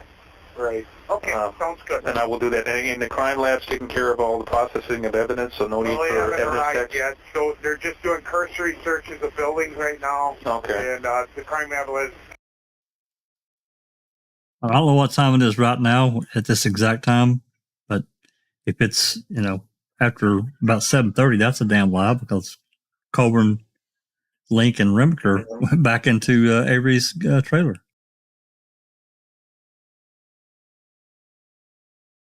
I mean, did they not? I guess they didn't know. I mean, we can't tell exactly what time it is here, but yeah. All right, I want to finish this. It hasn't arrived yet, so... Okay. We're going to be here for a couple days, I bet you. Well, it's a rather large junkyard to have to search, and there's a lot of vehicles in there, so... I'll leave everything like it is, and whenever you want to make your decision on what you want to go from there. Okay. I suppose we can keep people over. We'll see how it goes. By 8 o'clock, we'll probably have a little better definition of which direction they want to go. Maybe they'll wait till morning or whatever, but... Okay. But thanks for all your work on it. No problem. I still got some phone calls to make in here. Chris kind of sat there and looked at me like I was crazy answering the phones there. We had so much going on. She's been a little too. She helped a lot. Chris was very helpful. I mean, it was for a while there with all the phone calls I was getting. It was starting to get to the point where I was trying to keep track of everything, and it just, so she helped a lot. And we did, like I said, we interviewed 3 people up in the jail. Didn't get a whole lot, but we got some information. Steve is up with Chuck and Dolores at the cabin they're building up in Marinette County. I gave that all to... talking to them already. Good. I gave that the link. I told Jim you should probably jump on that right away and do something there. And the other person of interest now is this Bobby Dassey. Yeah, that they were talking about in the tent. So. Yeah, and I gave him phone numbers on that. There's 4 boys that actually live at that Dassey residence. Okay. Which is the blue one. Yeah, we're gonna. Yeah, that's Cal County's gonna. Okay. John. All right. I'll be in 6-1 once he gets in with it. So I'm going to get out of the office before I lose it. Serious. Okay. Bye. Bye. That was interesting. Jack, did he say? Sorry. Did he say Bobby Dassey that they were talking about when they were under the tent? Well, yeah, they were. Apparently in their little command post there, Bobby's name had come up that they needed to talk to him. Okay. All right. Sorry. No. You're fine. You're fine. There were a number of things that transpired in that little exchange, it was interesting. Yeah, it was. Okay. Any comments? Dr. Silkman, objection relevance. Seriously. You need to get on in here, Doc, and give us a little comedic, a break. That was pretty good. Yeah, this call here, this is the one I talked about earlier. And like I said, this call is it's a triple call, and I just combined everything. And because it's follow-ups, and this is from the coroner, which maybe it's not weird. I don't know. But I mean, for this guy that was on call to call Schetter or whoever is the police department, say, hey, if you need my services, I'm gonna be the one that's gonna be on call. So you just let me know. That's what I got out of it. And then there's some follow-up. But the follow-ups are on the 9th, and I think you'll see that here when this. Let me pop this here, and you'll see. I've paused it again. You can see, and I think this call, this person we're going to listen to, is what we just heard a minute ago, and then there's 2 more calls.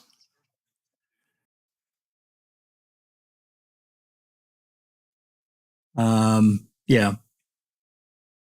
The Schetter calls dispatch on the 9th asking who is the on-call coroner, which, is that weird? I don't know. What did they find on the 9th that was of interest? Minutes later, dispatch makes contact with the on-call coroner telling him to call Schetter immediately. So and then this is another one that it raises my hackles. It's like, the AAG Freyberg calling, and he's all in a panic, in a bluster. And so let's take a listen to this. And if I need to, I can pause for just a second between each call because they're separated. All right, here we go.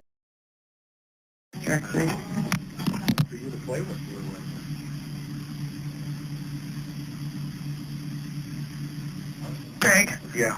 I have Mark Dassey on the line. Yeah. He wanted to know if this was all going on and would like to talk to you because he's going to be, hopefully you won't need him, but the coroner on call tomorrow. As I said, this is the call we heard a few minutes ago, but it's not that long. Let's listen to it again for reference. Okay, I can talk to him. Can I just add you on and you want to talk to him and I'll put it... You guys will work on that address?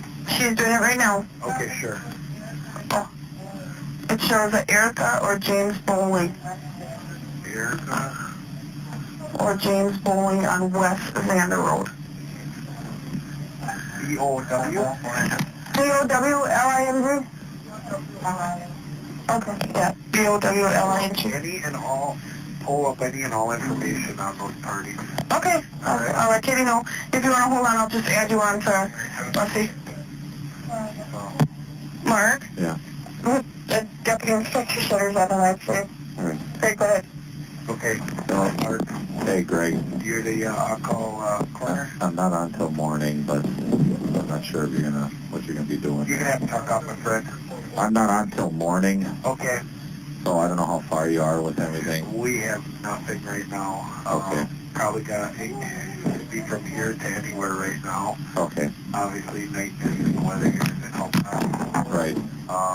So I think we're just doing some basic areas that we can where the weather doesn't affect us, but we don't expect to find what we're looking for. Until tomorrow. Probably tomorrow we're going to get a little more aggressive, so. Okay. Yeah, I'll be on the whole day, so. Okay. Just so All right. I'll be a little aware of it. One way or the other, we'll take this. All right, thanks, Greg. Touch base. Yep. Bye.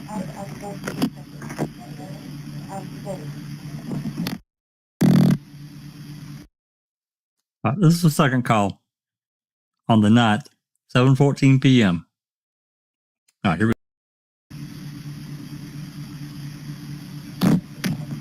Sheriff's Department, this is Lori. Hi, Lori. Greg Schetter. Hi, Greg. Who's the coroner today? Right now I have Al Condio on. Okay. Can you page him and have him call my cell phone? Sure, Greg, what's your cell phone number? 973 Okay. 3441. 3441. Okay. And this is possible. Okay. I will page him. Thank you. Bye-bye.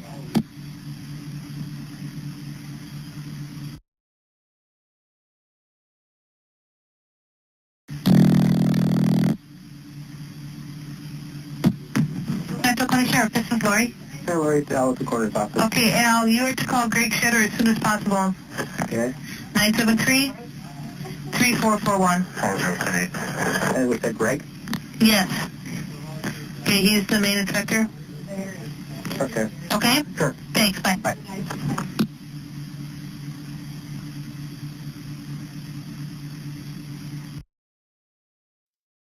Yeah, I forgot about this owner's consultation record. It may even be linked in the description here. I did link it. Yeah.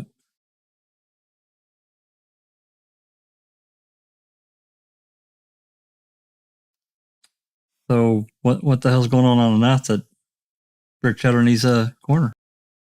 Yeah. So I thought that was an interesting call to include. Yeah. I was just going to say that was a little intriguing. Hey, well, I mean, it's certainly raised my hackles.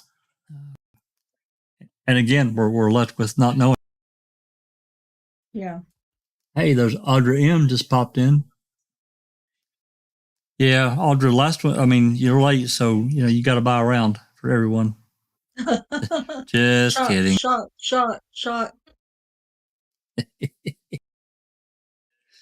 Okay.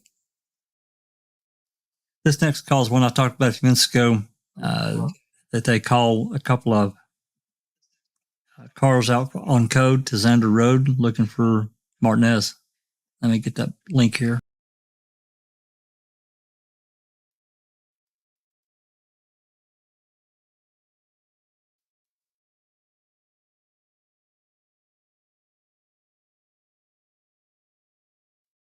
Yeah, this is in a key. It's 10:58 p.m. So let's give it a listen.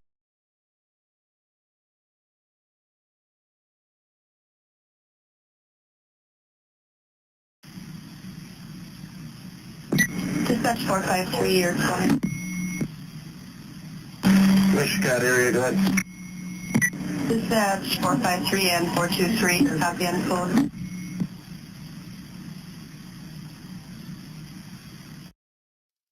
And for anyone that doesn't know, copy on code means lights, lights and siren. On code, go now.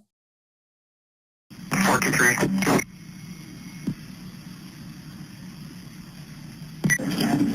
423, 453. I have two residences that need to be checked for the Martinez party, who's the suspect in the attempted homicide in Manitowoc. They received information that the suspect, Andres Martinez, may be at 931 Ladderon Drive, 931 Ladderon Drive, the Donald Madden residence, or at 2632 West Xander, 2632 West Xander Road, the Arthur Madden residence. They're requesting both residences be checked for that subject. If he is located, use caution.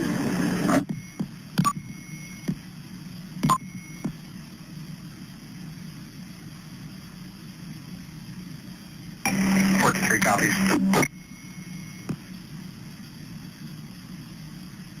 453 copy. 420403. Good. Going across the system on that.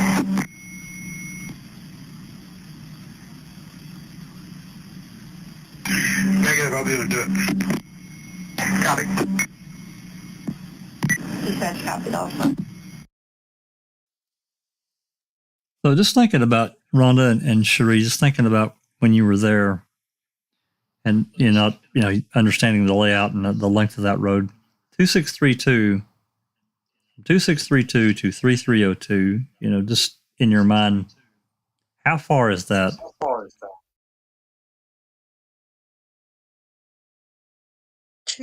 Say the first one again. Not 3302, but the other one. 2632. 2632. Half mile? Hey, Cherie, do you remember? Yeah, it wasn't very far, as far as I can remember. Do you recall, Cherie? Oh, she might have. I don't know if you're speaking or. Oh, there you go. No, I was there. I was trying to Google Map, do the Google Maps thing, but no, I don't remember.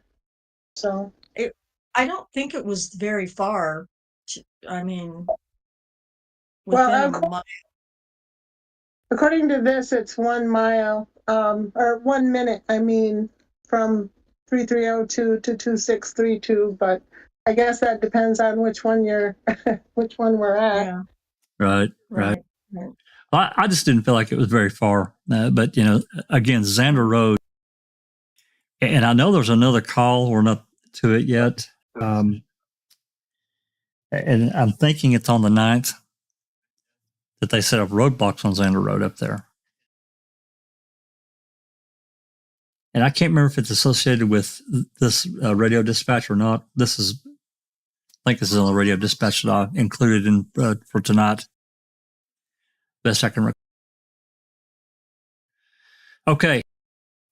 So that was all that I chose for November 5th. And I want everyone to understand there are many more calls. I didn't play them all. And these are mainly, just about all of them are from Manitowoc. And the reason that I have chosen these is because We haven't had these, but well, we've had them about a year now, but they're lesser known, but there's still a lot of information in all of it. So that's the reason I really had chose that route, and I really kind of chose that route. This is part 3 or 4 of going back through these again. So this is the reason I did it this way. It's not to say that there's not stuff in Calumet, and I'm going to take a look at that as well. I don't know where I'll fall on that. I don't know if I'll continue down this path mainly with Manitowoc and then switch to Calumet. Because with Calumet, there's so many calls. It's like thousands of, just non-relevant everything. They got everything in there. Unlike what we have here with Manitowoc, they're pretty much pilfered through. They've edited, I'm sure, most of it out. It's supposed to be relevant to the Halbach investigation, so it's completely different. Anyway, we're going to start the next day. This is November 6th, about 5 a.m., and this is Lieutenant Todd Herman that's going to be talking. And I can't remember. I think he may be talking to his brother. I don't think we ever decided for sure. Maybe somebody can recognize the voices here and help us out.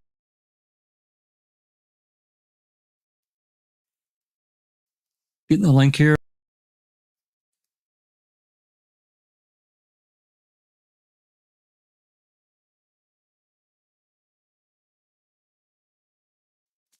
I think the reason we left this blank, Lieutenant, it just says Lieutenant Todd Herman, is because we weren't, 100% sure who he was talking to. But what's interesting is the conversation and what gets said. And if anybody needs, because some of this is really not that loud. If anybody needs me to back up and play it again, let me know, because I remember the first time I heard that, I really kind of had to back up and listen again, turn your headphones up or whatever. So, all right, I'm going to start this. Again, this is around 5 a.m.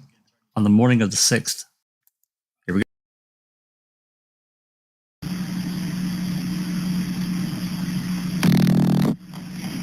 Lieutenant Herman. Hey, morning, Todd.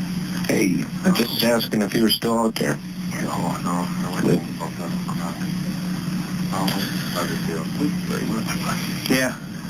I think I'm gonna do. You don't have a key to get into. I can't get into the administrative block there. I can get in the office, but I can't get into. You can't get past the door. No.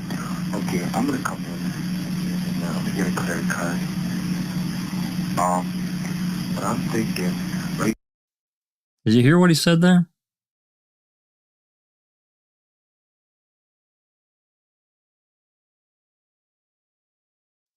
No one heard it, did they?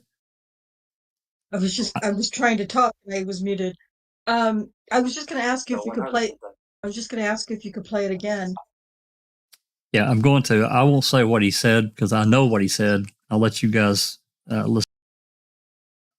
See if I backed up far enough. Get a credit card. If I backed up far enough.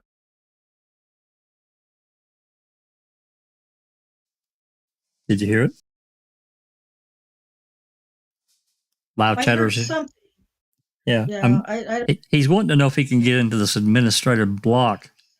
And he said, no, he can only get into a certain part.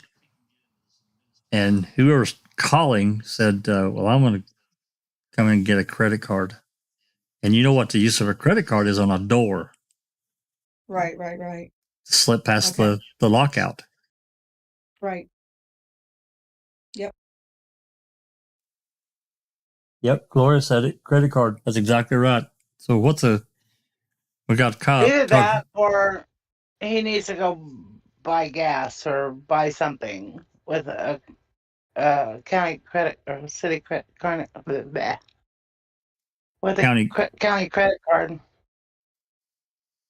Yeah, I mean, maybe. that's possible. Maybe. I mean, well, it's possible. I do know that, a lot of agencies, they have an account with, certain gas stations around their county, and they just go and it gets recorded and sent in on a different invoice. But you could be right. Anthony Hill says where the vials were kept. Stevens file. That wasn't the same building, was it? Well, Or it's right there, I guess. I don't Next know. door. We've talked about this a lot. We don't know for sure. He could be right. So they can get into be like the front part of this office, but they can't get past the next part. So there's another locked door that they don't have a key for. That's the way I'm taking it. But without more information, we don't know. They're pretty vague about it. I'll back it up one more time, and then we'll move on. I'll let it go. I'll let it. Okay, I'm going to come in and I'm going to get a credit card. But I'm thinking, right now we just have Scott out there, correct? Yeah, what is he, just security by the command post or what? By the command post, something. If somebody needs something out there, I want somebody from Manawan County. Sure. So I should work to get somebody for him at about 4 hours, 8 o'clock? Well, I told him I'd be out there at 7. Oh, okay. What's your staffing today? I'm down to 4. So I ain't going to be much good here. I'm thinking what I'm going to need is, they were doing that log. Today's going to be a real busy day. I think we should keep that. Mm-hmm. So we'll need one person to control that entry point log. Let's shoot them to get there at, we can get somebody there at 7 o'clock. They have 6. So they could spare 1. Yeah. Nice affiliation commander. Yeah. Who can go this time? Yeah. Brian? I need to get out of here. I'm getting like 3 people. They're going to have some evidence checks come in, which is fine. And then this guy can be for running or chasing down, whatever. So, what time is it? 6 o'clock? Yep. No, it's 5 o'clock. Holy man, your calendar is off. See if I can, see if you can find somebody on their day off. Can work, like probably be able to tell. Oh man, he is, yeah. Yep. Organize it for me. And then, and they don't know much, so you need somebody to go to this place for that place. Well, they've constantly asking them. Yeah. See if you can find another person on a day off. So 2 day off people for about 8 hours or more. Right.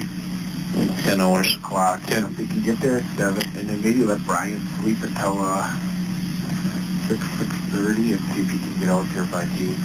Okay. So give him a call at 6 and tell him, I just wanted to try to get something switched to. Okay, and 2 other people, I know Scotty, I mentioned you kind of want to keep some supervisors out there, but if you got Brian out there, you don't necessarily care who comes out. No, not for that. I want somebody to man the checkpoint, and then I'm thinking between Brian and the next one, like last night they came up with an address on Xander Road, we probably should have somebody check that out. Well, if Cal County needs to go there, they got to know where they're going. Right. So I got a deputy I can send with them, and they have a radio with our communication. How long was Cummings out there? He's on his day off, too. I mean, I'll start at the top of the list, yeah, okay. He left, he'd be okay. The problem is that now when he gets his dog involved, that's the other thing I need to talk to people about. Are you writing some of this down? Yeah. At 6 o'clock, let's page that Great Lakes Search and Rescue. From when I left last night, they're under the understanding they're going to be there. My understanding when I talked to them was that call us when you need us tomorrow. So I think Sheriff Pano wants them there, tell them they can be there, they can be ready by 7:30. The security, the command? Yeah, we only want the Cadaver dogs? Cadaver dogs. I think we got 4 or 5. Yep. So you can page them at like, that gives them an hour and a half. Yep.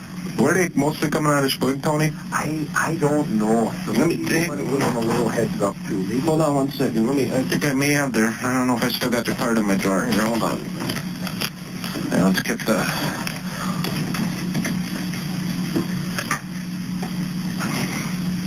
there it is, Great Lakes Search and Rescue. 24-hour call out. No, I got a 414 area code, so this must be Milwaukee. Cedar Grove. So maybe we should give them a call and just say, I know it's early, but however you want to make your setup, but Be at the command post at 7:30. yeah. Okay. Yeah. That's correct. They got a 24-hour call out number here. Yep. It's no problem. Call. Okay. So 2 persons by 7 and call them back for 8 o'clock. We'll get them already sent. Yeah. Or give him a call at like 6. Yeah. And then whenever he wants to come in. And I just don't want to call him right now. Okay, and then I think I'm going to come down there. I'm going to grab the credit card. okay, I'll be downstairs if you need something. Okay, I'll stop in with you. You work on there while I'm moving around. Sure. Okay, thanks. Bye.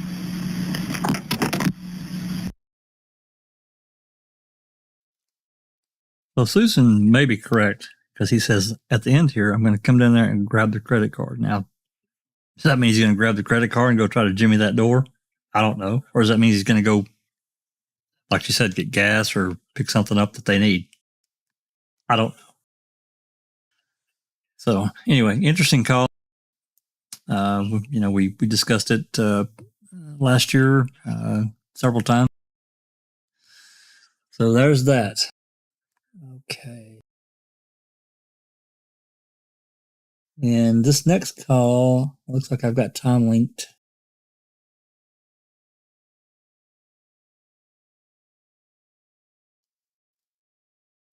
And all I wrote for a note is Lieutenant Syme. I don't know what the hell this call is. What the hell did I do? I quit writing.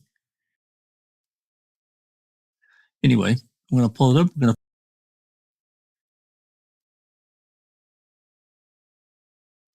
Yeah, this is part of a longer call. I don't remember what it is, but we're going to find out. Any questions before we move on to about that last call before we move on?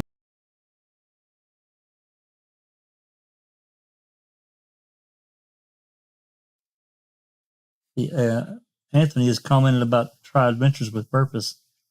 That's those people that found that girl out in Eastern California, Western Utah or something back last year. And that one guy got put in jail. Big scandal. Yeah. Molesting his cousin or something. niece or somebody. Yeah, you got in a lot of trouble. Maybe. Yeah. I can't remember, but it was a huge scandal. I think they're back in business though.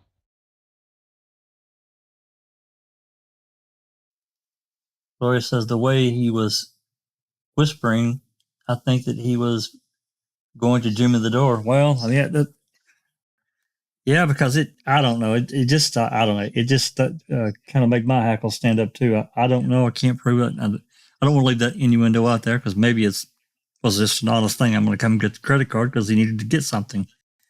After and it's a crappy recording. It's, yeah, it's can't not hear all of it very well. Yeah. Yeah, we're certainly. Oh, sorry. No. Go ahead. If I was going to break in and into the administrative block or whatever to take something I shouldn't have, I wouldn't do it on a call that was recorded. Right. Yeah, I can't disagree with that logic. I can't. So that's why I said that Susan may be correct, right? Yeah. People have stupid things, so you never know.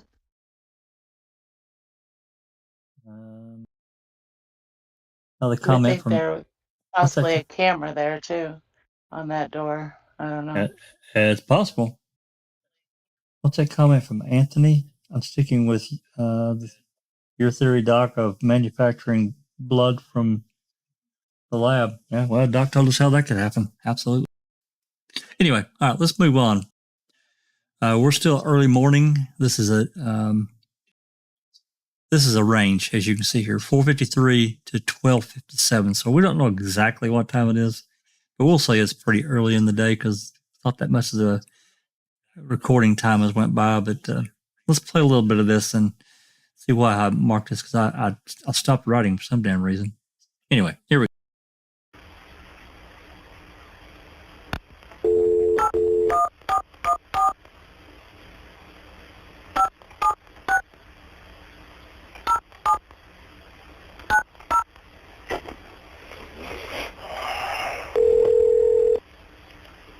tone, please enter your touch tone telephone number.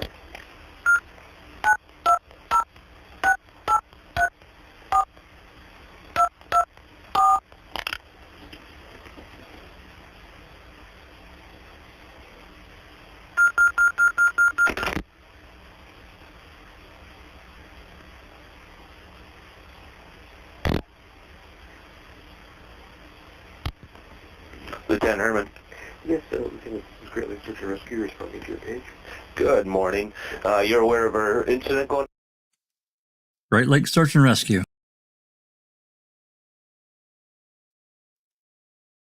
Doc may want this call for the next live on the Reading with the Crew. I don't know, but I'll be sure to keep it marked. Not up here in Manitowoc County? Yes, we searched there yesterday. Okay. What we're looking at is just the cadaver dogs. Okay. If you could have them at our command post on Avery Road at 7:30. Good morning, Blaze. Could you hold 1 second? Okay. Our command post is on Avery Road off of 147 there. Right, we were there last night. Okay, the deputy inspector's requesting 7:30 if you could be there with cadaver dogs. Okay, we'll schedule. If you could. I mean, I wanted to, I'm sorry to call you so early, but I figured you'd need some setup time, huh? Yeah, we'll scramble and get people there. What? How many dogs do you need? I don't know. I thought that he had mentioned. I don't know how many you have for a cadaver search. We had 5. He had mentioned 5, but that's maybe just because that's what you had out there last night. Okay, we may have access to a couple of dogs from another team. Okay. Who are in the area as well. Well, you're familiar with how big the area is there, and I guess you're more familiar with your animals than me now. Probably how long they can go before a burnout or whatever, or how long it takes them. So, whatever you can do for us, we'd appreciate it. Okay, you bet. Okay. All right. And your name, sir? Just I'm Bob Kramer. Bob Kramer? Yeah. Thank you. You bet. Bye. Take care. Bye.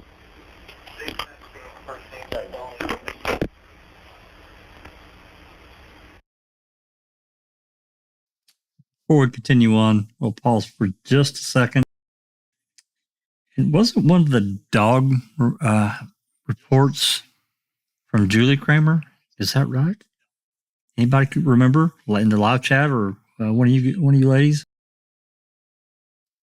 Does that sound familiar? It sounds very familiar. Yeah. There's Sarah Fausk. I'm pretty sure it was Julie Kramer. I'm just wondering if there's a marriage here. Or a daughter? Yeah, that name rings a bell to me as well. Yep, or a daughter. Yep, it could be.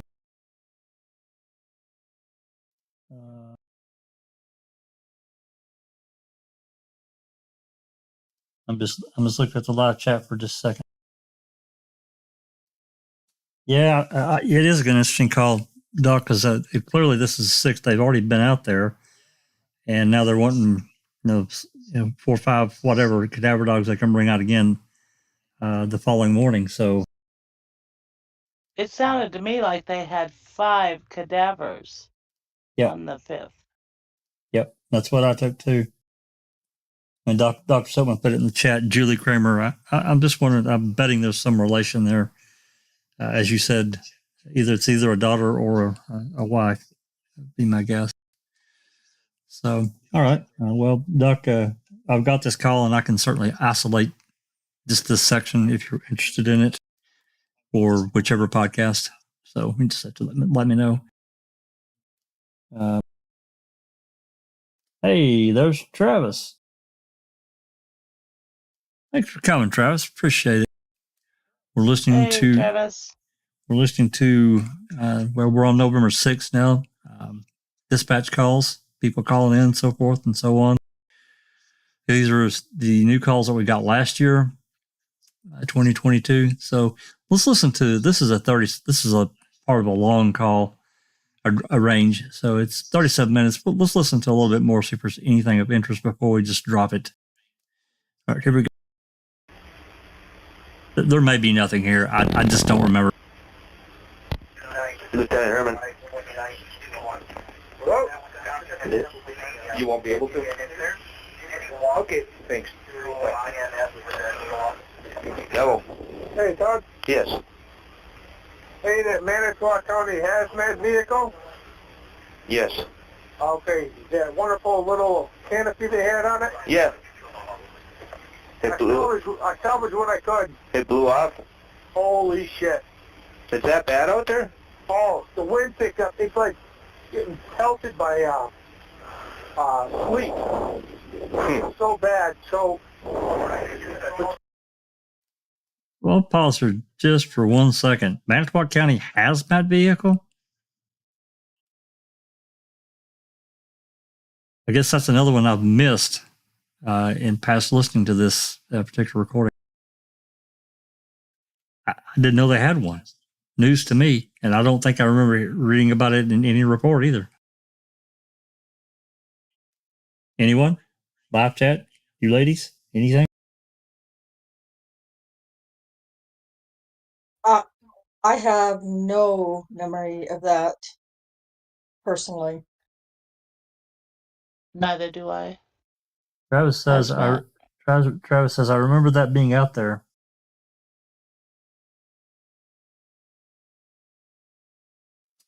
I just don't remember that.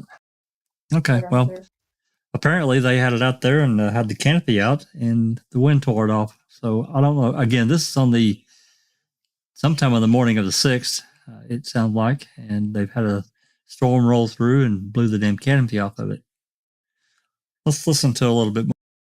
Between Canada County, was here some state troopers. We got it down, but I'm positive some of the pieces had to have broken off. Wow. It was that bad, so we took it down, what we could, and we got some tarps over some shit, but just want to let you know that... Okay, no problem. We salvaged what we could. Yeah, what are you going to do? No problem. No, the wind jet, it is... Wow. It picked up like a rock. Okay, 7:30 I should have... well, we're getting some guys together here, so hopefully by 7, 8 o'clock we'll have... maybe by 7 we'll have guys to relieve you. Yeah, Greg said he's going to be out here at 7 to relieve me. Okay, sounds good. Okay. Later. Later. Bye.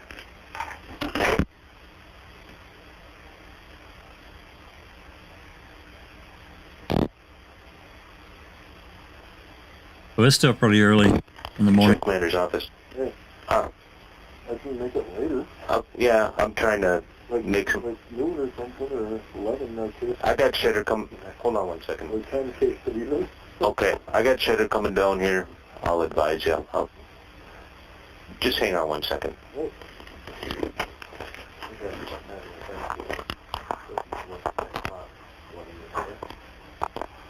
I didn't realize you could. I would have apologized for that. No? Not going to do anything? Okay, thanks. We'll call you at 9 if we need you at 10. Okay. All right? We'll make sure you call. I should call you either way? Well, I'll come in. Yeah. I mean, I just need a couple hours of rest here. But yeah, I'm sorry about it. She said my mom will probably watch the other one, so that's work then. Okay, I'm trying to scab together some crew here, so I will let you know if we need you. Well, you need me. Okay, I'll try to need you. I think.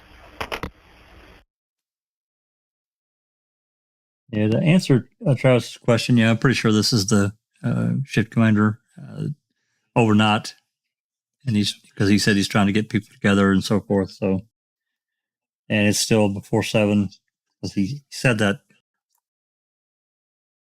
Yeah, getting the overtime. Yeah. Anthony wonders if the RAV has arrived at the lab yet, and I'm just trying to... It was like 1:30 or 2 in the morning. It took them quite a while to get there. Yeah, it was like 1:30 or 2 in the morning, if the memory serves, when the RAV arrived in Madison. Yeah, and it shouldn't have taken... I don't know, it didn't take us that long to drive from Manitowoc to Madison in the daytime during business hours in the middle of during the week. So yeah, there's been questions about that, and it seemed like I remember somebody said, well, there was probably storms and they had to pull over and blah blah blah. I don't know. Again, this is another area that it's a complete lack of information, And you hate to hang a lot of innuendo out there, but we flatly just don't know. And you would think there would be some kind of something to say, hey, we had to pull over for a couple hours because it was so bad. Yeah, there should have been like a call on a radio or something for that. Absolutely. And just to answer Anthony Hills, the Rev was at the lab early Sunday morning, like 2 a.m. or 1 a.m. or something. Yep. Not Sunday night. Correct. Yeah. It was when it was because they left From Saturday into Sunday. Correct. Yeah. That's right. So, yeah, this is to answer Travis' question. Yes, these are calls into dispatch, and apparently, whoever the duty shift commander is manning the phone, and that's why they're recorded. That's correct. All right, let's listen to a little bit more, see if there's anything else of interest.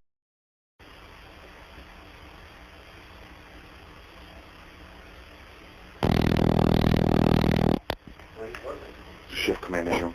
Yeah, Todd. It's Greg. Hold on. Okay. Randy? Yeah. Hey, this guy, bring him in on the DC. Is he going to be able to bail? If they have the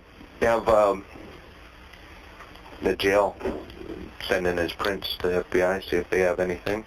Okay. And if nothing, and you still got suspicion that he may be deportable or something of that nature, we should be able to hold him without bail. There's exigent circumstances there. Okay, yeah, like according to the wife here, he's been deported once because of domestic violence incidents and supposedly his mental, instability and what. I'm going to pause it right here and ask a question of the class. Everybody, I know who he's talking about. Any guesses from anyone else who he's talking about? The German. Nailed it. Yeah, the German. That's exactly right. And yes, Travis, this is the shift commander, Todd Herman. Todd Herman. That's right. All right. Yep, it is. It's Todd Herman. That's right. So yeah, they're talking about holding this guy without bail, exigent circumstances, and and he's deportable. They're talking about the German. All right, let's listen to a little bit more. Are you sure it's not about Andre Martinez? Yeah, I'm 99% sure it's about. I could be wrong. Was Martinez not a citizen? I think he was a citizen. I don't know. Okay. Yeah, I guess I just assumed that. I don't know either. Yeah, I think he was a citizen, but I could be wrong. But I'm pretty sure that they're talking about the German. Did both those incidents happen like right together with the German and with Andre? They weren't far apart. I don't know exactly. I don't remember the dates of the German, but they're pretty close together. Yeah. And that's part of the. I think the whole reason with the German that he was even mentioned by Griesbach. I don't know if he did it to muddy the water. I really don't know. Katie did it. Wants to know who is German. Yeah, German is a whole rabbit hole. Yeah. Yeah. Oh, it's a massive rabbit hole with.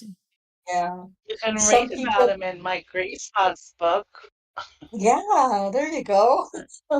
Some people believe the German did it. I'll just leave it at that. Yeah, apparently his wife tried to say he did or suspected him. Yeah. Yeah, she. Well, I mean, there was some. You heard him say, "Bring the guy in on DC." That's domestic complaint.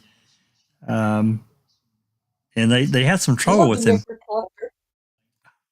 I mean, the knicker collector. Yeah. Well, I mean, we. Yes, he was. Yeah, we could talk about the German and his wife or ex-wife, whatever she was, for a long time, because there were some oddities there. Again, a lot of times, you run into these oddities because it's like lack of information, and we can't fill the blanks in. So, again, as a lady said, you're jumping into a gigantic rabbit hole, and it really is. I've got Yeah. hundreds of pages of stuff from on the German. Just, oh my God. Yeah, it's you could get lost. And And we're he's in enough living in, rabbit holes. I guess Sorry. he's living in Thailand right now, according to, what's his name? Hugh? Or not Hugh. Oh, sorry. No, Blank. I'm What? pretty sure he got deported after this. Isn't that right, Susan? That Rhonda? He I did. remember. He did. Well, He did get oh, deported. Yeah, I was thinking that okay. he did. But because he had visited the Avery salvage yard for whatever reason in this time frame, and because of his violent tendencies, especially toward Eva, his ex or whatever she was, marital status, he gets pulled into it by Greasebach.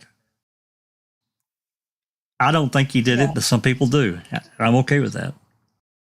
Because there's definitely some weird shit there with him. There's no doubt about it. Interesting. Yeah, it's an interesting story. It is. Kay wants to know if we can do an episode on the German sometime. Now, Why not? now she's interested in German. Yeah, we've got a lot of I information. told you, right? We've got a lot of It's a rabbit information. hole. It is. It's a huge rabbit hole. It's something to think about. I don't mind talking about it, and getting some other people on that are actually more knowledgeable than me to get on and talk about it, because there is a lot of information there, and it is some weird Some shit. of it's compelling. It is compelling, but we need more. We need. There's some holes there that we jump in. We can't get out of. Damn it, rabbit hole.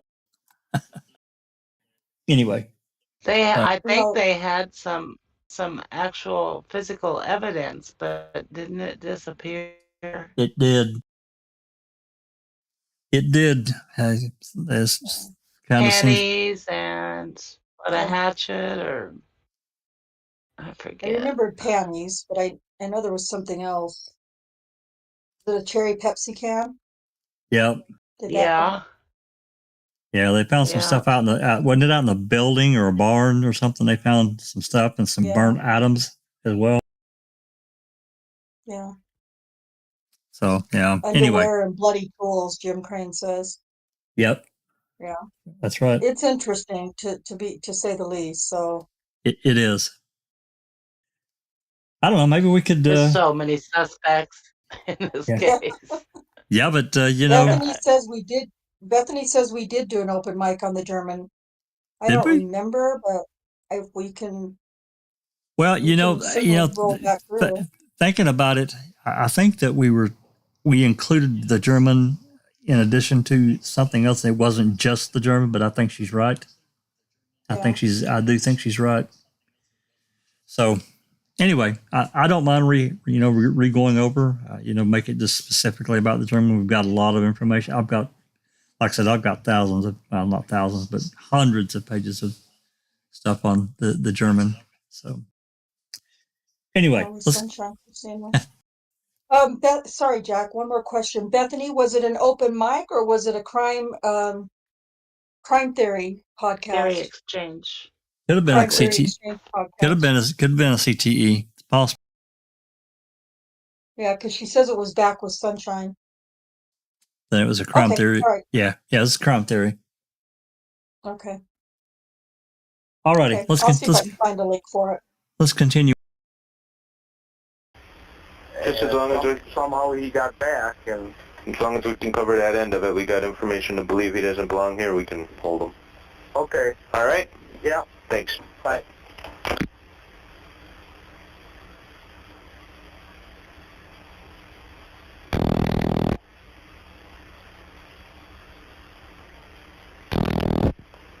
Lieutenant Herman. It's out here. Yeah. Are you able to break from the office? I've got some calls here. I'm setting some stuff up for a Schetter. What do you got? Well, it would be nice to have at least one more person up here in case. I mean, we're going to have permission to go in. If he doesn't answer the door, she's going to give us permission to go in, obviously. But Pete ain't going on nothing. Have him head up there. Okay, if he doesn't freely come out, you know, it might be one of those. Well, obviously. There, but if he's laying low in a bedroom, we basically got to go room to room to locate the guy. If he's refusing to go out, then don't even go in with Pete. Just, you know, have him start heading up there, and if he barricades himself or something, we'll make some other arrangements. But we're not going to go in there right at this point. Well, if she, I mean, we have charges if she gives us permission to go in. Right. But does he have any weapons in there or anything of that nature? That I don't know. Yeah. So you're saying not even go in? Well, I guess see what you got first. I mean, if you feel that you can access the house, go ahead. But yeah, well, we'll be able to get in. Right. I'm assuming she has a key or the door's unlocked. What I'm saying is it'd be nice to have more than 2 people. Even if we just make entry, we're in the foyer or kitchen area, and it doesn't come to our voices, we have at least one more. Comfortable with Pete coming up there? Yeah, that's fine. Okay. We have one more set of eyes watching, so nobody jumps out Yep. at it. Get him moving up there. All right. Thanks. Bye.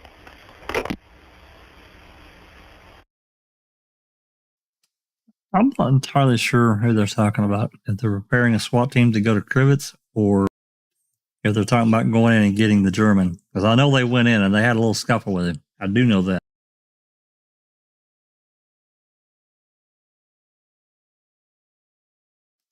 So I'm just going to leave that there because I really don't know. Maybe we'll find out a little bit more. We'll listen to another piece. Maybe there's more explanation coming.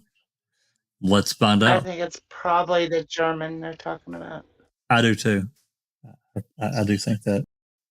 Let's find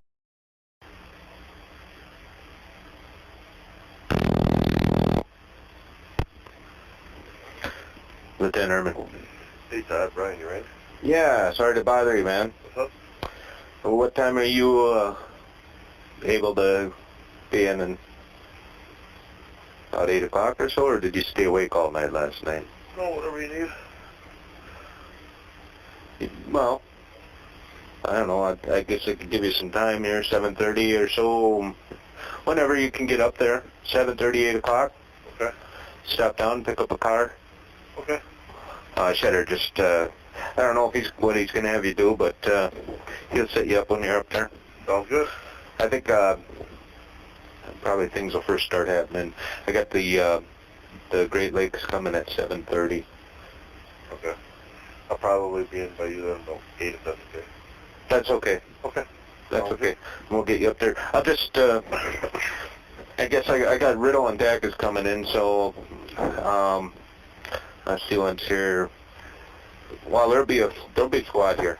Grab a squad. I'll send 2 marked cars up with them, and then yeah, you can grab a squad. Sounds good. All right, thanks. Yep, bye. Bye.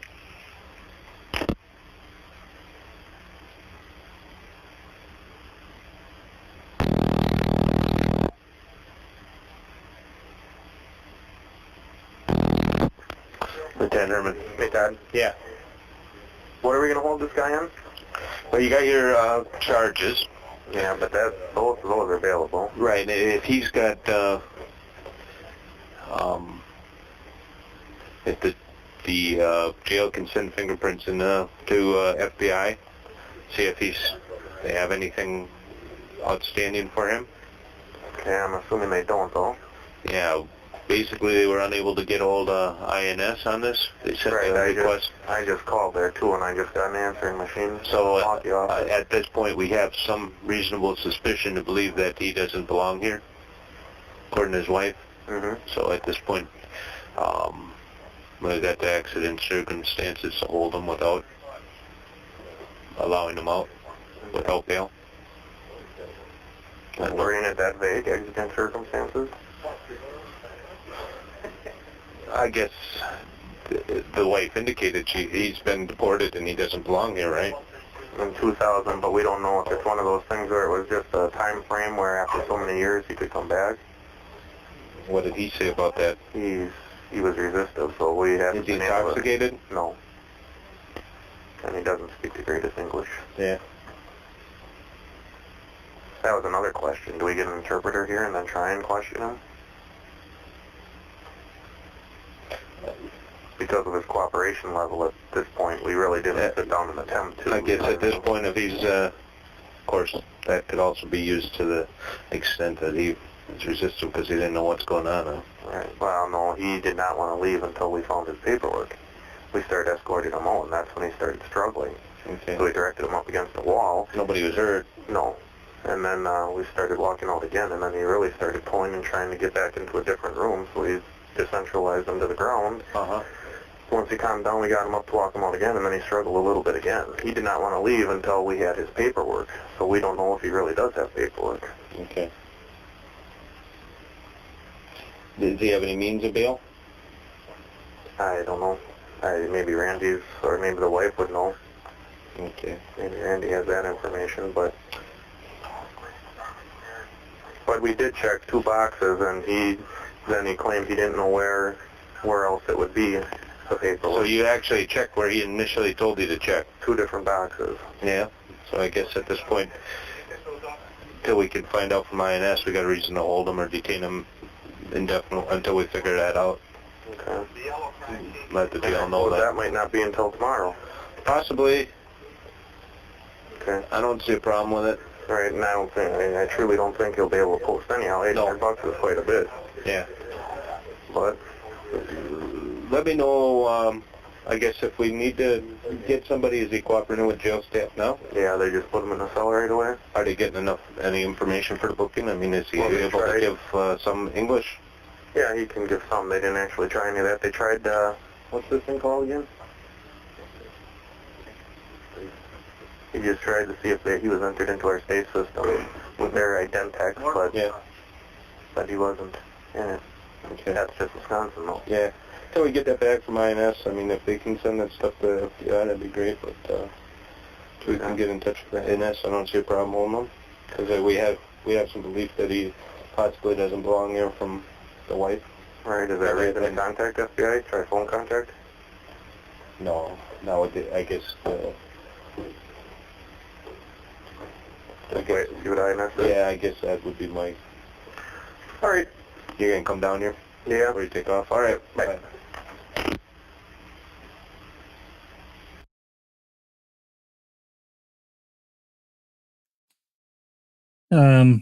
Yeah, I see a little bit of conversation.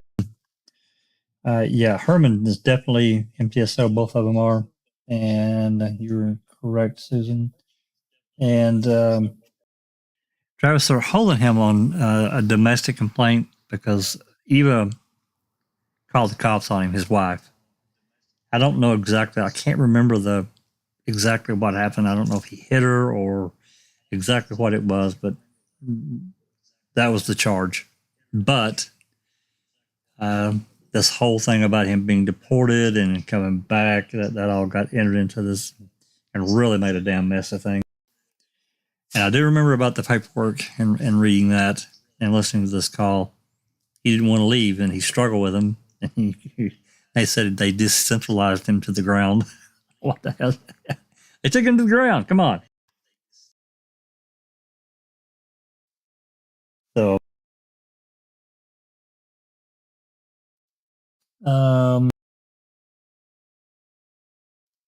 rumor has it that there was a podcast we did on the German. It was in the afternoon. So that would have been the Crime Theory Exchange.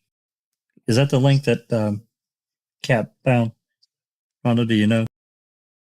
Well, the one that Kat posted is called Revisiting Andreas Martinez and His Rampage. Rumor has it is referring to one called In the Alternate Suspect. So it could be 2 different ones altogether. Gotcha. I need to stop answering questions because I don't know the answers, obviously. You're fine. But if there is one called that, Kat will find it for us. She's getting it. Oh yeah, she's on it.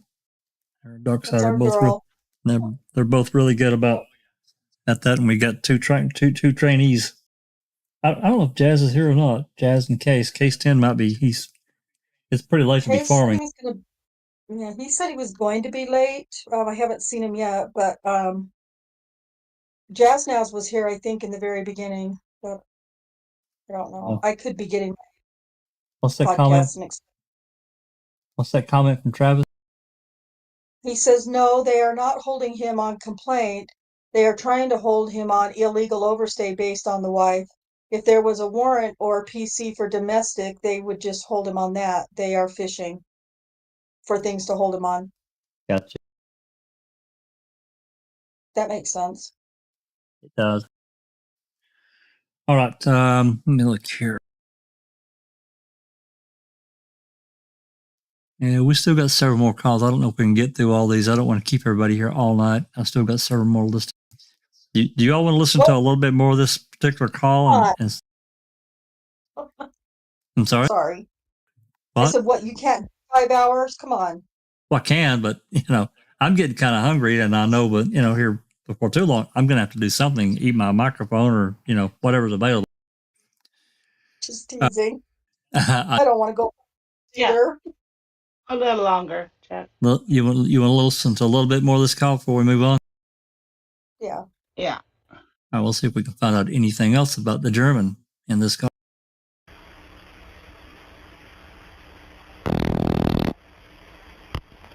Hello. Hey, Todd. I'm thinking maybe what I'll do is see what you think. Have John come in early, and I'd like you to maybe come out here and this ambulance, you know how to run this thing, right? Sure. I mean, how to fire everything up. We lost that tent, so I'd like to get some heat in here. We got the trailer and the command post. Okay. Make sure this thing, if it needs gas, maybe I'll have you run and get gas and stuff like that. And John can do the ship commander duties, and then you can come out here. Max should be, he figured he could get to the office by 0800. And then, so, what time you want me up there? Whenever you can. John said he'd probably expect a call, and whatever, or, yeah, why don't you do that? That's fine. You tell him to just stay at the sheriff's department, and then you can head out here. Sounds good. And then whatever I need from you, then you're handy as hell that way, so. All right. All right, thank you. You're welcome. Bye. Bye. Well, that's a scheduling call there.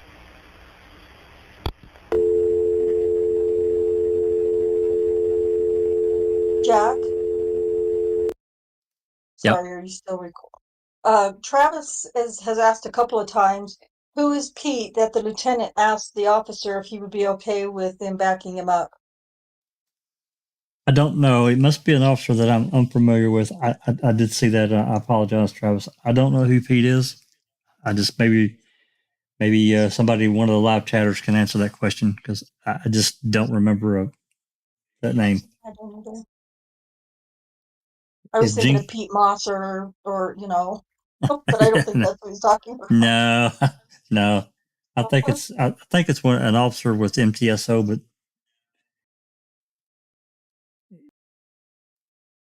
at this point in time, it could be an officer from another jurisdiction. I don't know. Maybe one of the others can answer that for sure, Travis.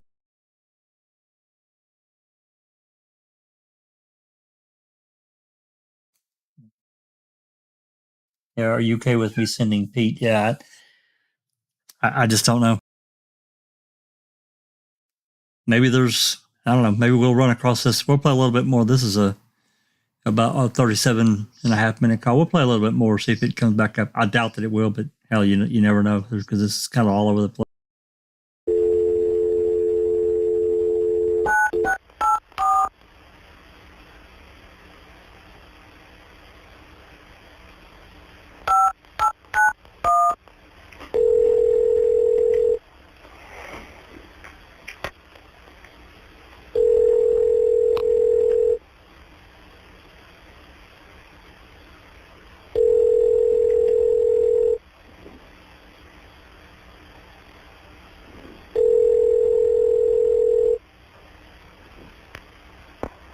This is the sign. Please leave a message.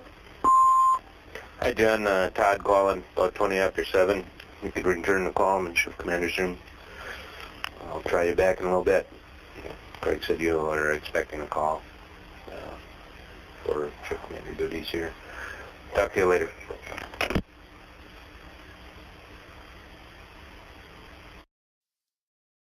Okay, we have, well, I guess a lurker. Technical difficulty, says Deputy Pete O'Connor.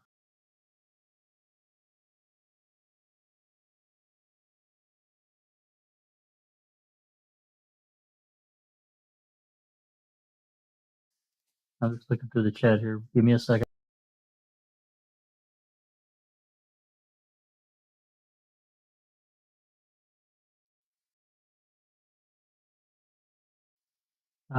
Pete O'Connor, he was doing traffic control. Nice. Okay. All right, let's put a little bit more.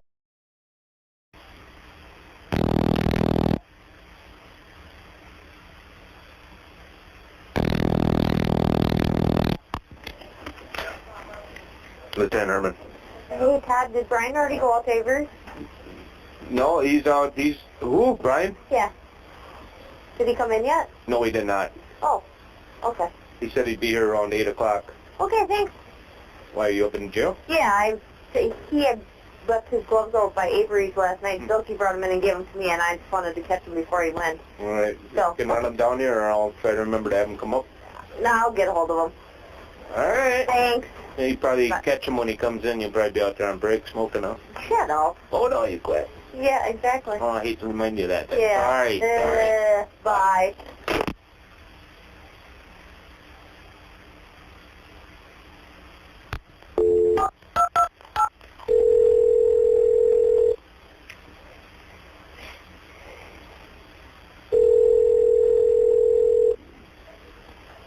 County Jail Sergeant Brixton. Hi, Joy. This is Todd. Yes?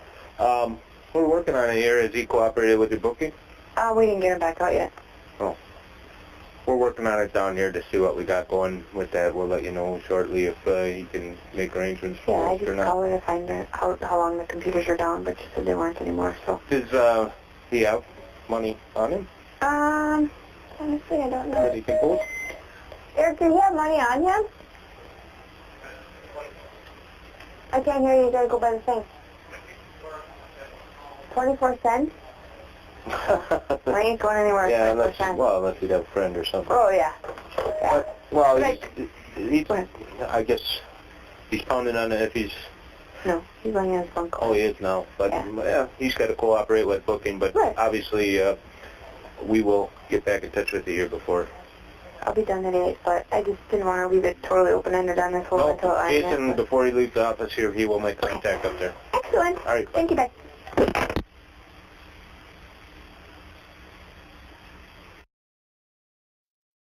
I see you all giggling about the 7 pair of panties, but there is actually someone that was heavily involved in the early stages, and her handle is 7 pair of panties. I'm not kidding. Oh, I know. That's what I was joking about. Oh, okay. Gotcha. All right. Sound like they're... Yeah, one of I think it was Bethany had said something about that she believed that's why, because of the German, that's why they had asked for 7 pairs of panties, or asked for the pair of panties, and I said yes, 7 pairs of panties. Oh, and, just went, oh. And we just all kind of went off the. Gotcha. All right, I'm going to move on. Get a couple more of these before we call it a night. Cool. But this next one is Jacobs, and he's going to call dispatch asking for Earl Avery to be run in-house. So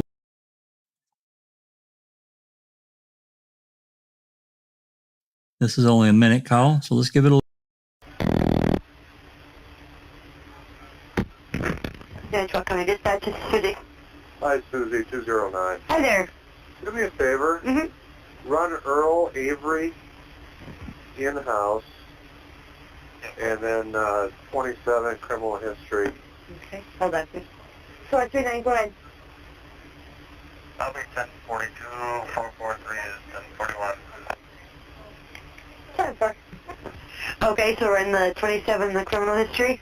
Yeah, on Earl Avery. Okay, it might be, I will do it, I just can't do it now, DOT is still down. As soon as it comes up, I'll put it with the rest. All right, if you want to run the in-house, though. Oh, okay, did you want a space sheet? No, I want everything. Oh, okay, will do. I can do that right away. You can run it out of AS400. Yep. I don't think anything new lately has come up with Earl, but you can check. Oh, okay, yeah, within, well, since what, June or whatever that we got this. All right. I don't think there's anything, but Will do. Thank you. You bet. Bye-bye. Bye-bye.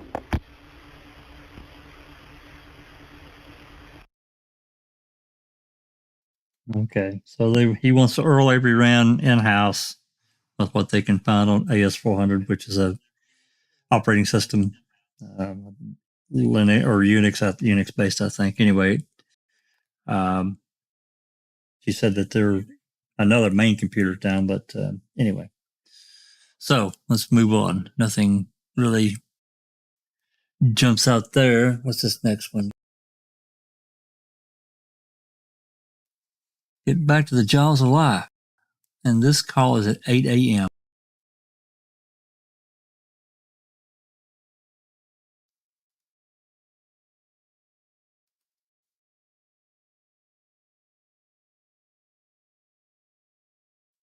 It's roughly a 3-minute call, and there's a couple of these actually. They're what he's doing. Of course, we heard that one call the night before on the 5th.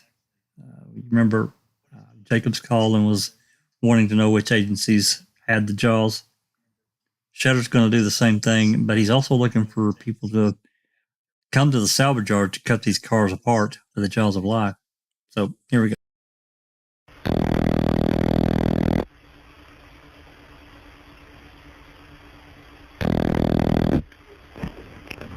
Manitowoc County Dispatch, this is Susie. Hi, Sue. Greg Schetter calling. Hello, Greg. I'm a Carl inside here. Look at your JAWS map. Michigan has JAWS. Okay, hold on. Give me a second here. I gotta get the stool. Okay, Michigan. Who's my next closest JAWS? Town up to River. Well, what would be the closest? Mirabel? Does Mirabel have JAWS? Yeah, this is, I'm looking right at the JAWS map here. Mirabel and Two Creeks have JAWS. Trying to think how to do this without... Wait, isn't this my JAWS here? Who's closer though? Is Michigan closer or? I'm sorry. Okay, hold on, Greg.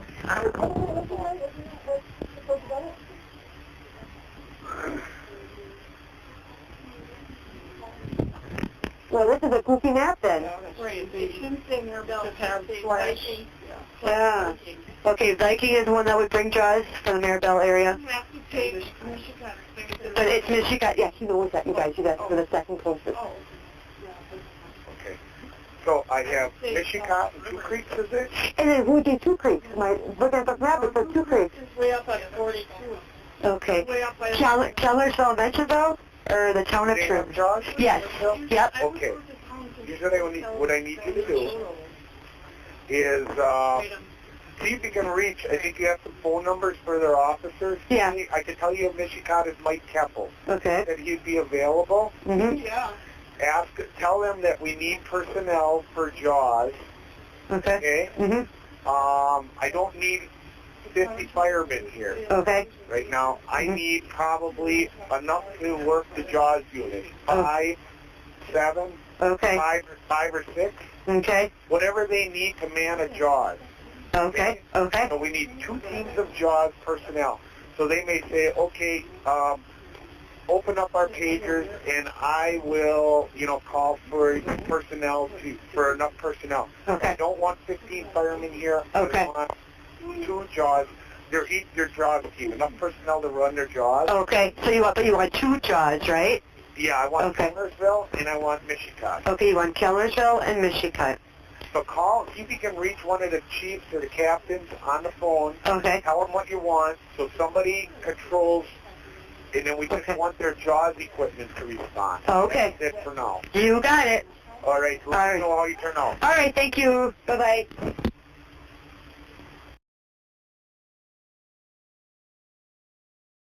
So he wants 2 teams of JAWS.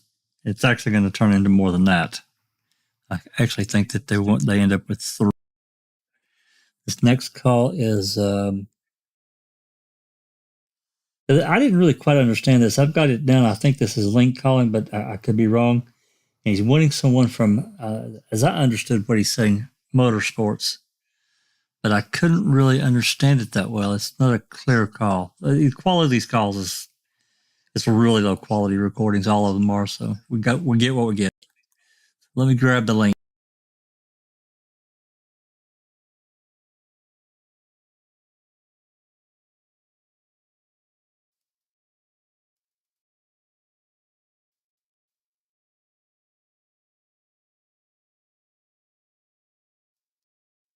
Yeah, this is at 8:14 a.m.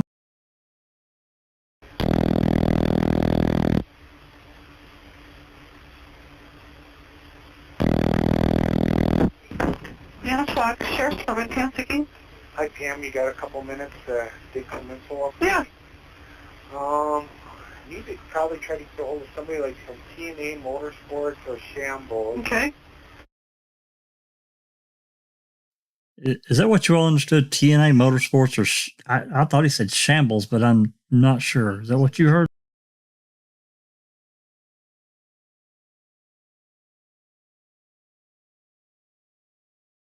I couldn't really hear. I didn't either, Jeff. I'll back it up and play it. Probably try to dig some info up. Yeah. Need to probably try to get a hold of somebody like from TNA Motorsports or Shambles. Okay. Is that any better? Oh, yeah. Yeah, I heard that. Travis says that's what he said. He said that's what he said, Shambius or Shambles. That's what technical difficulty says. Shambos. Or Shambles, okay. Again, I'm speaking of this TNA Motorsports, are they wanting some kind of boating equipment? Are they calling them to bring out to search pond areas, or I guess that's my question, because I don't think he explains it.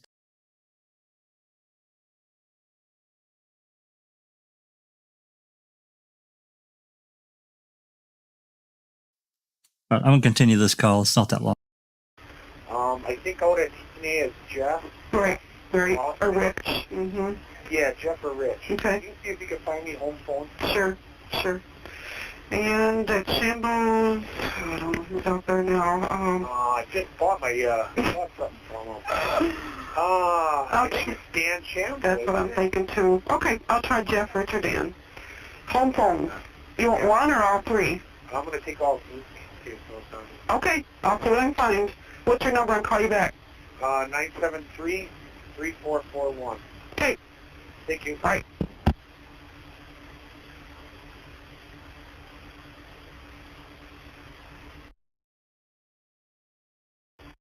Oops, sorry. So, okay. Anyway, I thought it was an interesting call. I don't know what it means exactly. So, all right, this next call. Okay, back to there was a call before this that the dispatcher called this Mike. He's a fireman, and he calls back.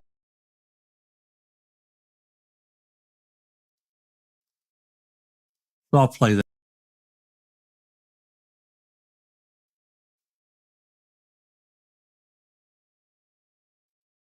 Now, this guy calls at 8:31 on one line, and remember, we found out that they have a bunch of different phone lines. It's not just the two that we thought. They have a bunch of different lines into Manitowoc Dispatch when needed. So when this guy calls, Greg Schetter's calling on another line, and we'll get that call too. And I'm going to talk about the Jowsel lock. Now, this call here is it's less than 2 minutes. Here.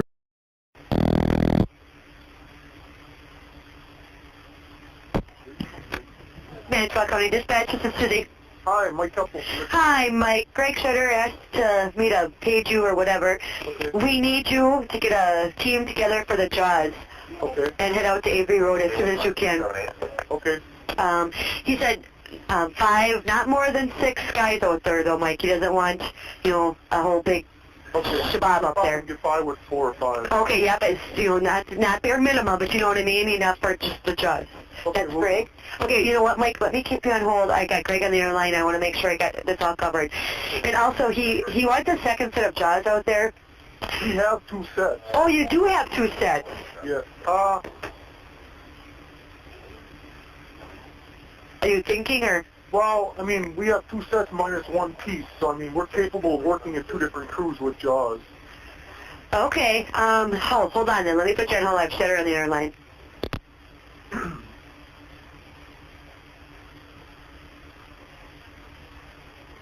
don't want to go, you said? Well, whatever, I mean, I don't know if they found that vehicle. No, they said they found the vehicle. They said that last night they told the news crew. No, not their car, that they found. Oh. But there's that car, lots of others over there. Oh. Mike? Yes? Okay, yeah, now he's asking for both of yours, and I still have to call Kellersville. Okay. So bring what you can to help. We will do. Okay, and as soon as you can. Yep. Thanks, Mike. Bye-bye. And now we're going to hear this other call. Shetter's on the other line. And that's what she was away talking to when she put him on hold.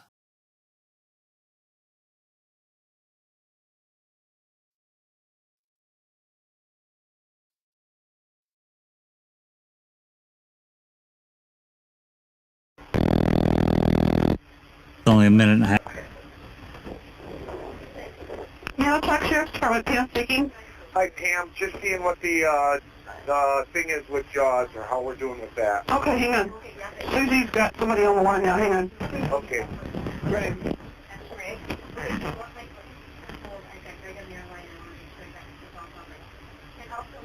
We'll put you on hold. She'll be right with you. Very good.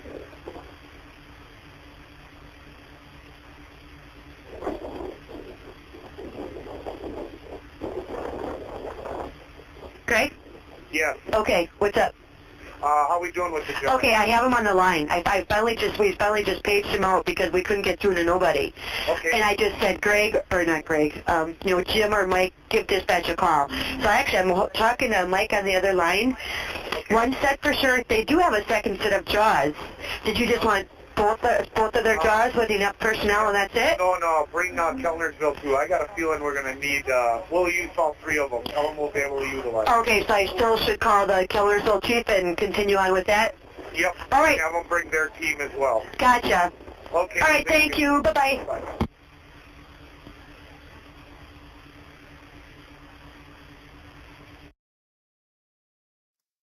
So they're getting everybody out there, or as many as they can, to cut these cars apart. Okay. What time is it? Yeah, it sounds like a freaking scramble for Jaws, man. I was like, word Jaws is starting to sound weird to me. It's been said so much. Yeah. I'm curious why they need so many Jaws of Life. I mean, is it for the trunks? What? Well, they got several cars that had been crushed, and they wanted them cut. They want the tops cut off of them. I guess they didn't trust that the dogs. They didn't trust that the cadaver dogs wouldn't detect a scent. But that's crazy. They would have. Yeah. Yeah. For sure. If Teresa were in one of those, yeah. Yeah. Nothing else was working out for them, so they were. It sounds now like they're getting desperate. Okay, this next call was an oddball. I threw it in here. I don't think it's a very long call, and I don't know which officer it is, but they're calling they want numbers for Dane County and Madison. So let's listen to this. Maybe you guys can make better sense out of it.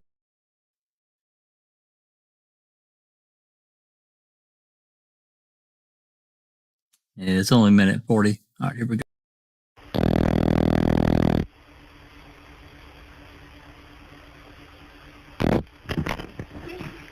Manitowoc County Dispatch, this is Susie. Susie, this is 598 out at about Avery's. Yeah. I need you to do me a favor. Okay. And I need the phone number to the Dane County Sheriff's Department or possibly the Madison Police Department. Okay, both. I'll see. Well, I'm going to give you both of them right away. But hold on, I just sat down and I have to log on. She's taking an accident or something here.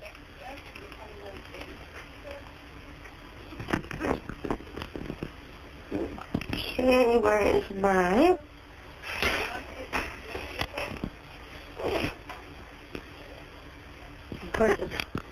Not where it should be. Let me put you on hold, Mike. Hold on.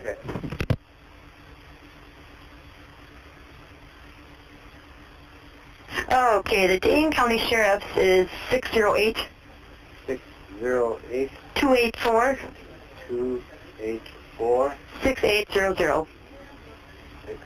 6800. And the Madison Police Department is 608 608 266. 26. You say 66? Yep, 266 266 4275. 4275. Okay. Yep, 4275. You're welcome. Bye-bye. Bye. Yeah, I'm not sure if they're looking for, if that's, I don't know who that is actually, and why they would be calling Dane County and Madison, unless they're looking for, more people, security people, but I just don't remember any Dane or Madison cops coming for security, especially Madison. That's a couple hours away, so that'd be a little strange to me. Anyway, as an oddball, so I include.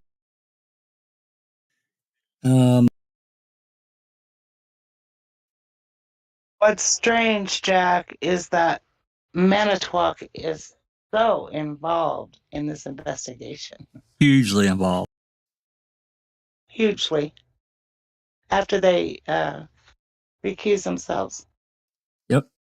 They were not. They stepped back and let Calumet take the lead and do all the investigating because it was a conflict of interest. Come on now, you guys. You're so funny. This next you guys call sound so jaded. This next call is from Todd Herman at 1203. From Todd Herman calling to inquire to dispatch about to notify the state police they're going to keep this road shut down, and she's got to let them know. So I don't think it's a very long call. We'll listen to it.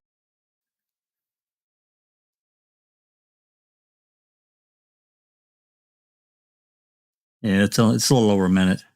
All right, here we go.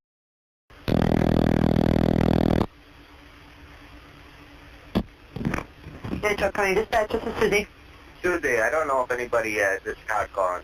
I don't know if anybody had ever notified you to notify the state, but I guess they were sending, questioning the state patrol before. I don't know if you have to send them a teletype or whatever, but... Who is this? Todd. Oh! I'm like, oh my God, who told me to send teletypes? For between 147 between Gamble Creek and Q. Okay. That's shut down, and it will be in, for undisturbed. Okay. Okay. I'm sure it'll be closed down tomorrow, yeah. Yeah, okay. Yeah, I guess I'll call State Patrol, ask how they want me to do it, and then we'll get that taken care of. Thank you. You bet. Hey, how's it going out there? Anything yet? No. Nothing, huh? Nothing to report. I just went on a lunch run, so... Okay, yeah, because it's... The troops. Yeah, exactly. All right. All right, thanks, Dad. Bye.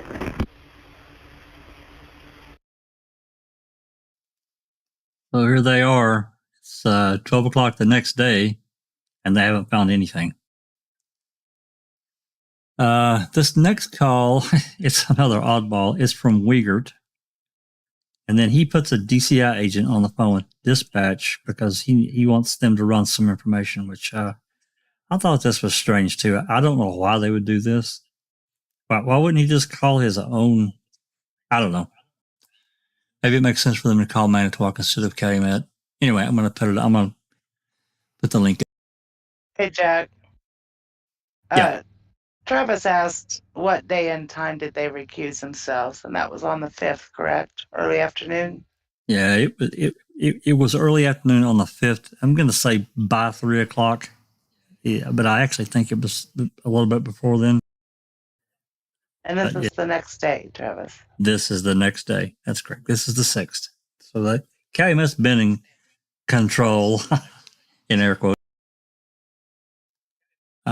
This is 12:30 p.m. So yeah, let's listen to this little short. This call's not that long. It's less than 3 minutes.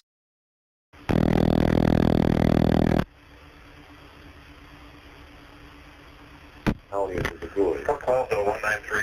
Manitowoc County Dispatch, this is Susie. Hi, Judy. How are you? Good. Mark Weir from Calumet County. Yes. I'm going to put a guy on to DCI. He needs to get some information on a guy living in your county for the search out here, okay? Okay. I'm going to put him on right now. Kevin, okay? All right, thank you. You bet. Hi, Judy. Hi, actually it's Susie, but that's okay. What can I do for you? I'm looking for a guy by the name of Brent. Last name Benke, B-E-H. N-K-E. Okay. First name Brett? Brent. Oh, Brent. Okay.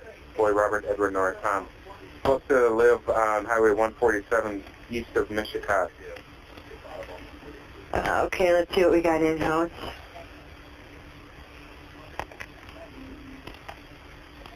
Okay, I'm in-house is showing an address of 16610 County Highway B, Boy. Okay. Can you give me an idea where that Sure, hold on. No, of course I have to get to a different screen. So, and if you want to copy this down, it's a telephone number of 776-1278. I got a different number from his friend. But Okay, hold on. how old is this Brent? Thank you. 422, go ahead. I'm sorry, I need to... They said they contacted Custer Creek. You just double check with them. Leave them, for God's sake. Exactly. Yeah, fuck. Okay, I'm showing that's going to be on Highway B between Sandy Road. Oh, actually, no, you know what? No, Holmes Road and Two Creeks Road. Okay. If that makes it, I can zoom out here and see where that is. That's north of Tapawingo Road, if that helps you guys at all. Does B intersect with 147? Is B intersect with 147? Mm-hmm. Yes. Okay, we'll find it. Okay. And you know what else did you ask? I'm sorry. About how old the guy is? Thank you. I'm showing a DOB of 11/18/80. Very good. Okay? Thanks for your help. Sure. Bye-bye.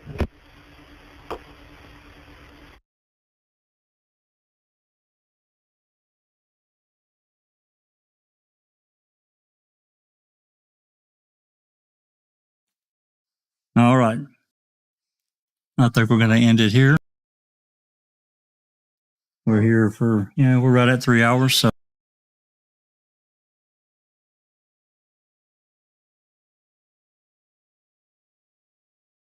everybody cool with that?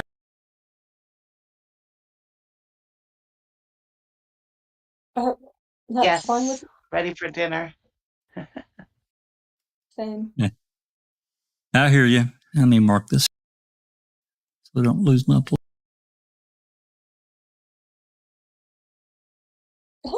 Hey, Cap just got here. She said, no, I just got here. Yeah, we've been here a minute though. Jeff, we've been here 3 hours. All right. Anyway, it's interesting to me to go back through these. Some of these are lesser known calls on the periphery and all that kind of stuff. So anyway, if anybody has anything to add, let's go ahead and get her done. Rhonda, anything coming up for Thursday? Oh, yeah, well, yeah. I'm going to do the last part of the closing arguments in Daniel's case.